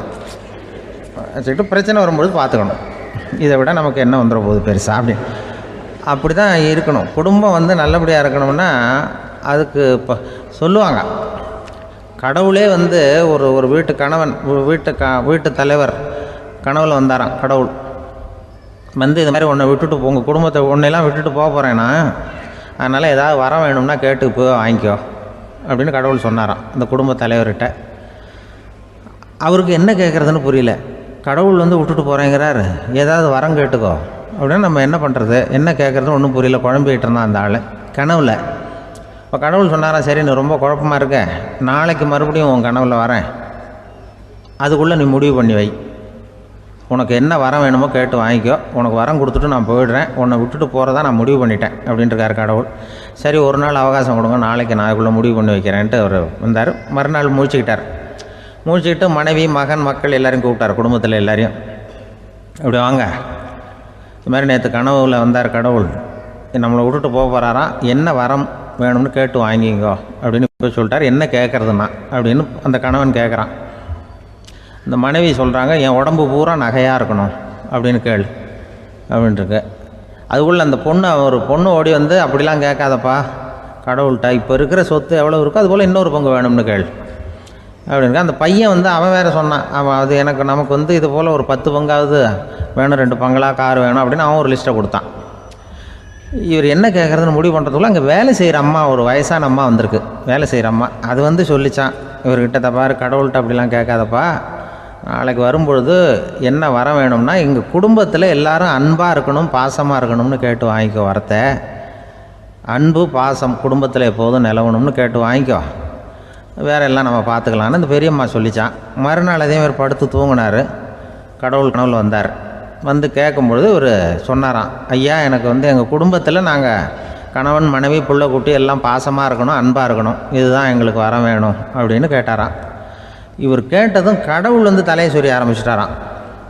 ஏன் என்ன யோசிக்கிறீங்கன்னு கேட்டிருக்காரு. நீங்கள் அன்பாக பிரியமாக இருந்தீங்கன்னா அப்புறம் ஏன் நான் உங்களை விட்டுட்டு போக போகிறேன், நான் ஏற்கனவே இல்லைங்கிறதுனால தான் உங்களை விட்டு போகலாம்னு முடிவு பண்ணியிருந்தேன். இப்போ நீங்கள் ஏற்கனவே பாசமாக இருந்தீங்கன்னா நான் இனிமேல் போக மாட்டேன், அதனால் ஏன் முடிவும் மாற்றிக்க வேண்டியது தான், உங்கள் கூட தான் இருக்க போகிறேன்னாராம். இப்படி ஒரு கதை சொல்லுவாங்க.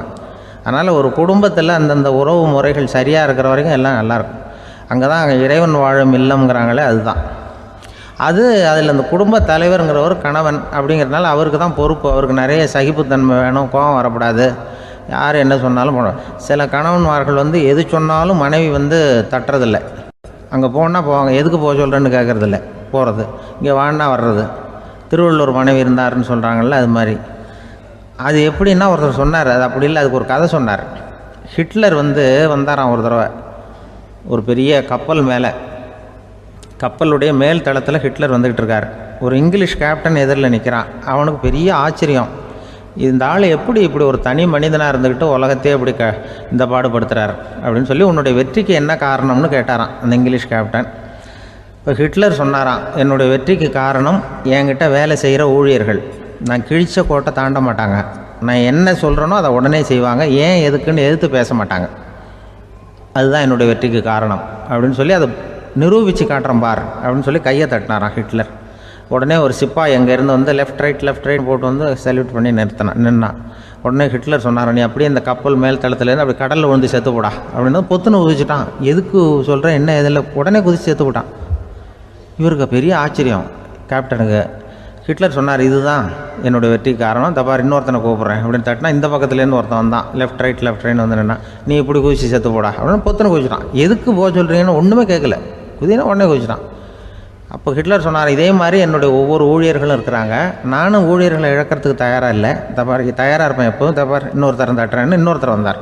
எதிர்த்தாவில் இருந்து ஒருத்தன் லெஃப்ட் ரைட் சல்யூட் அடித்தான். நீயும் குதிச்சு செத்து போடான்ருக்கார் ஹிட்லர். இவனால் பொறுக்க முடியல, இந்த இங்கிலீஷ் கேப்டன் அனாவசியமாக ஒவ்வொருத்தனாக குதிச்சுட்றானேன்னு சொல்லி ஓடி போய் அவனை குதிச்சிட்டான். குதிக்கிறதுக்கு முன்னாடி பிடிச்சி தனியாக எடுத்துகிட்டு போட்டான். தனியாக எடுத்துகிட்டு போய் அந்த சிப்பாய்கிட்ட கேட்டாரான் அந்த இங்கிலீஷ் கேப்டன், ஏன்ப்பா அந்த ஆள் குதிக்க சொல்கிறான்னா நீ ஏன் எதுக்குன்னு கேட்குறது இல்லையா, உடனே குதித்து செத்து போகிறீங்களே, இதெல்லாம் என்ன அநியாயம் அப்படின்ட்டுருக்கான் அந்த இங்கிலீஷ் கேப்டன் கையை பிடிச்சிக்கிட்டு. உடனே அந்த சிப்பாய்க்கு கோவம் வந்துட்டு தான், உடையா கையை, இவன்ட்ட வேலை பார்க்குறத விட உழுந்து செத்து போகலான்னு நான் கொதிக்கிறான். என்ன அனாவசியமாக எதுக்கியா இருக்க சொல்கிறேன் அப்படின்னு சொல்லி குதிச்சுட்டானா. அதனால் இந்த உடனே சொல்கிறத செய்கிறாங்க பாருங்கள், அவங்கள நம்பக்கூடாது. கணவன்மார்களுக்கு ஒரு எச்சரிக்கை. சொல்கிறத உடனே செஞ்சுருவாங்க மனைவி. நீ அங்கே போனால் போங்க, வரணும் அது ஹிட்லர் மாதிரி நினைக்கிறாங்கன்னு அர்த்தம். இதுகிட்ட பேசிக்கிட்டு இருக்கிறத விட சொல்கிறத செஞ்சுட்டு போடுவோமே.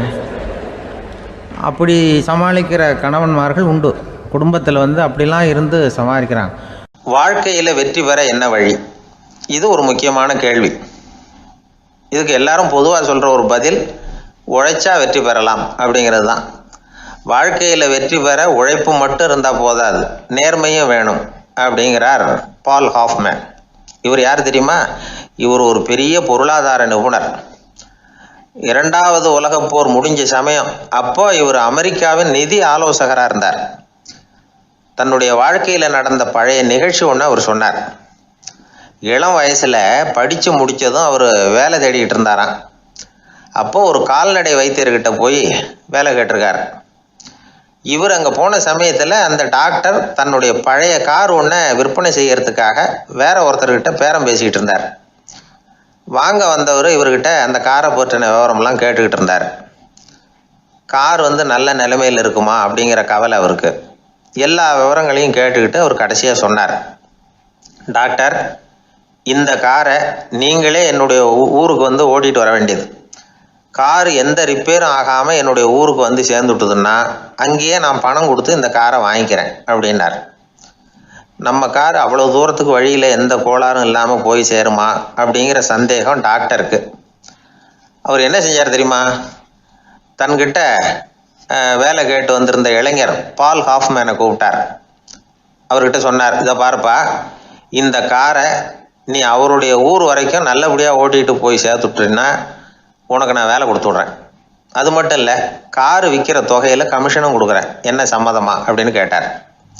ஹாஃப்மேன் யோசனை பண்ணார். அதுக்கப்புறம் சரின்னு சொல்லி சம்மதிச்சார். கொஞ்ச நேரத்தில் அவரும் கார் வாங்க வந்தவரும் புறப்பட்டாங்க. இவர் ரொம்ப சிரமப்பட்டு வழியில் எங்கேயும் நிறுத்தாமல் காரை ரொம்ப சாமர்த்தியமாக ஓட்டிகிட்டு போய் சேர்த்துட்டார்.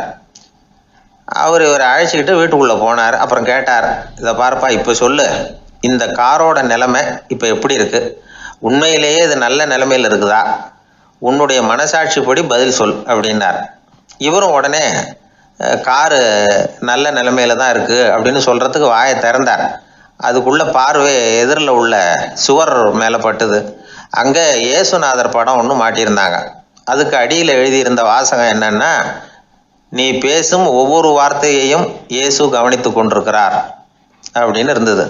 அந்த வரிகளை பார்த்தார். உடனே காரு சரியில்லை அப்படிங்கிற உண்மையை சொல்லிவிட்டார். இவர் இப்படி சொன்னதும் இவரை ரொம்ப ஆச்சரியமாக பார்த்தார். இவர்கிட்ட இருந்த நேர்மை அவரை சிந்திக்க வச்சது. உன்னுடைய நேர்மையை பாராட்டுறேன், உனக்கு கமிஷன் கிடைக்கணுங்கிறதுக்காகவே நான் இந்த காரை வாங்கிக்கிறேன்னார். இப்போ அவர் திகைச்சு போய் நின்னார். மறுபடியும் அவர் சொன்னார், நீ காரை ஓட்டிகிட்டு வரும்பொழுதே உன்னுடைய திறமையை பார்த்தேன், உனக்கு விருப்பம் இருந்தால் நீ என்கிட்டயே வேலைக்கு சேர்ந்துடலாம் அப்படின்னார். பால் ஹாஃப்மேன் அவர்கிட்ட வேலைக்கு சேர்ந்தார். படிப்படியாக முன்னேறினார். கடைசியில் பார்த்தீங்கன்னா அமெரிக்காவினுடைய நிதி ஆலோசகராக ஆனார். அதுக்கப்புறம் அவர் அந்த பழைய சம்பவத்தை எப்பவும் மறக்கிறதில்ல, அடிக்கடி சொல்கிறது உண்டு. அதனால் இதிலேருந்து நாம் தெரிஞ்சுக்க வேண்டியது என்னென்னா, வாழ்க்கையில் முன்னுக்கு வரணும்னா உழைப்பு மட்டும் போதாது, நேர்மையும் வேணும். ஆனால் இந்த காலத்தில் சிலருடைய நேர்மை நமக்கு ஆச்சரியமாக கூட இருக்கும். ஒருத்தர் புஸ்தக கடை வச்சுருந்தார். ரொம்ப நேரமாக தேடி ஒரு புத்தகத்தை கையில் எடுத்தார். அதுக்கு பில் போட சொன்னார். அந்த புத்தக கடைக்கு வந்த இன்னொருத்தர் பில் போடுறவர், சார் இந்த புத்தகம் மகா அறுவை, மகா மட்டம், இது வேணாம் உங்களுக்கு, வேற ஏதாவது ஒன்று பாருங்கன்னார். புத்தக கடை வச்சிருக்கிறவரே இப்படி சொன்னார். வாங்க வந்தவர் இவர் ஆச்சரியமாக பார்த்தார். உங்கள் நேர்மையை பாராட்டுறேன், அது சரி, இந்த புத்தகத்தை ஏற்கனவே நீங்கள் படித்து பார்த்துட்டீங்களான்னு கேட்டார். அதை படித்து வேற பார்க்கணுமான்னார். அப்புறம் எப்படி இது மகாமட்டம்னு சொல்கிறீங்க அப்படின்னார். அதை எழுதினவனே நான் தான் சார் அப்படின்னார் அவர். இது ஒரு விதமான நேர்மை, நேர்மையை ஒத்துக்கிறது. எப்படி இருந்தாலும் வாழ்க்கையில் உழைப்பும் நேர்மையும் உயர்வதற்கு வழிகள். உழைப்பை விட நேர்மை முக்கியம் அப்படிங்கிறத புரிந்து கொண்டால் வாழ்க்கையில் வெற்றி நிச்சயம். ஒரு பூங்கா, அங்கே ஒருத்தர் நின்றுட்டு இருக்கிறார். நின்றுக்கிட்டே ஏதோ ஆழ்ந்த யோசனையில் இருக்கிறார். அந்த பக்கமாக இன்னொருத்தர் வந்தார். இவரை கவனித்தார். என்ன யோசனைன்னு கேட்டார். எப்படி எழுந்திருக்கிறதுன்னு யோசனை பண்ணிகிட்டு இருக்கிறேன்னாரு அவர். கேட்டவருக்கு ஒரு மாதிரி ஆயிட்டுது. ஏற்கனவே நின்றுக்கிட்டு இருக்கிற ஒருத்தர் எப்படி எழுந்திரிச்சு நிற்கிறதுன்னு யோசிக்கிறாருன்னா அது ஆச்சரியம் தானே. அதுக்கப்புறம் இவர் யோசிக்க ஆரம்பித்தார், என்ன இவர் இப்படி பேசுகிறாரு அப்படின்னு. கீழே விழுந்தால் தானே எழுந்திரிச்சு நிற்க முடியும். அதனால் எழுந்திரிக்கணும்னு நினைக்கிறவங்க முதல்ல கீழே விழணும். இவர் முதல்ல கீழே விழணும், அதுக்கப்புறம் தான் எழுந்திருக்கிறது எப்படின்னு சிந்திக்க முடியும். இந்த உலகத்தில் எல்லாருமே கீழே விழுந்து எழுந்தவர்கள் தான். இப்போ இந்த குழந்தை பருவத்தில் கீழே விழாமல் நடைபயில கற்றுக்கிட்டவங்க யாராவது உண்டா? சின்ன வயசில் ஒரு தடவை கூட கீழே விழலை சார், அப்படியே பிறந்தார் வளர்ந்தார் பெரியவர் ஆயிட்டார் அப்படின்னு யாரையும் சொல்ல முடியாது. அதனால் மனுஷங்கிறவன் விழுந்து புரண்டு எழுந்து தான் நடக்க கற்றுக்கிறான். ஒரு உண்மையை நாம் எல்லாரும் புரிஞ்சுக்கணும். இந்த உலகத்தில் தவறு செய்யாத மனிதர்களே யாரும் கிடையாது. அப்படி இருக்கிறப்போ எப்போதாவது நாம் தவறு பண்ணிவிட்டோம்னா அதுக்காக மனசு உடஞ்சி போயிடக்கூடாது, வாழ்க்கையில் வெறுப்பு வந்துடக்கூடாது. ஒரு தவறு நடந்துவிட்டுதா அதுக்காக மனசு உடஞ்சி போடாதீங்க, அதை ஒரு பாடமாக எடுத்துக்கங்க. அதே தவறு மறுபடியும் நடக்காமல் வேணும்னா பார்த்துக்கலாம், அது போதும். தடைக்கல்ல படிக்கல்லாம் மாற்றிக்கணும், இதுதான் இதில் முக்கியம். ஒரு அலுவலகம், அங்கே ஒரு அதிகாரி, அவர் உயர்ந்த பதவியில் இருந்தார், சிறந்த நிர்வாகின்னு பேர் வாங்கினவர். அவர் தனக்கு கீழே வேலை செய்கிறவங்ககிட்டெல்லாம் சொல்லுவாராம், இந்த நிறுவனத்தில் நீங்கள் எத்தனை தடவை வேணும்னாலும் தவறுகள் செய்யலாம், ஆனால் ஒரே விஷயம் என்னென்னா ஒரே தவறை மறுபடியும் செய்யக்கூடாது, அது முக்கியம் அப்படிம்பாராம். இதை மேம்போக்காக பார்த்தா அவர் ஏதோ தன்னுடைய ஊழியர்களை தவறு செய்ய தூண்டுறது மாதிரி தெரியும். ஆனால் உண்மை அப்படி இல்லை. இன்னைக்கு என்ன நடக்குது தெரியுமா?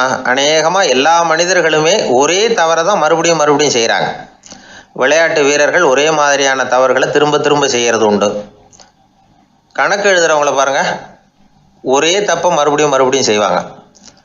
அலுவலகம் வருகிறவர்களை கவனிங்க, ஒரு நாள் தாமதமாக வந்தால் பரவாயில்ல, தினமும் தாமதமாக வருவாங்க. இது மாதிரி செய்த தவறையே திரும்ப திரும்ப செய்கிறதுக்கு என்ன காரணம் அப்படின்னா சோம்பல், ஞாபக மறதி, கவனக்குறைவு, தன்னுடைய திறமை பேரில் அளவுக்கு மீறிய நம்பிக்கை, இப்படி இதில் ஏதாவது ஒரு காரணமாக இருக்கலாம் அப்படிங்கிறாங்க இது பற்றி ஆய்வு செய்கிற வல்லுநர்கள். ஒரு தடவை செஞ்ச தவிர மறுபடியும் செய்கிறது இல்லைன்னு முடிவு செஞ்சுக்கிட்டு அதை செயல்படுத்த கற்றுக்கணும், அது போதும், வாழ்க்கை வெற்றிகரமாக அமையும் அப்படிங்கிறாங்க அந்த அனுபவசாலிகள். அதனால் வெற்றிகரமாக வாழ்க்கையில் நடைபோட விரும்பும் இளைஞர்கள் தவிர்க்க வேண்டியது என்னென்னா, முதல்ல சோம்பலை தவிருங்கள், சுறுசுறுப்பாக இயங்குங்கள் அப்படிங்கிறது அவங்க அறிவுரை. ரெண்டாவது ஞாபக மறதி, எந்த செயல்லையும் ஈடுபாடு வேணும், அக்கறை வேணும். மூணாவது கவனக்குறைவு, எதையும் அலட்சியப்படுத்தக்கூடாது.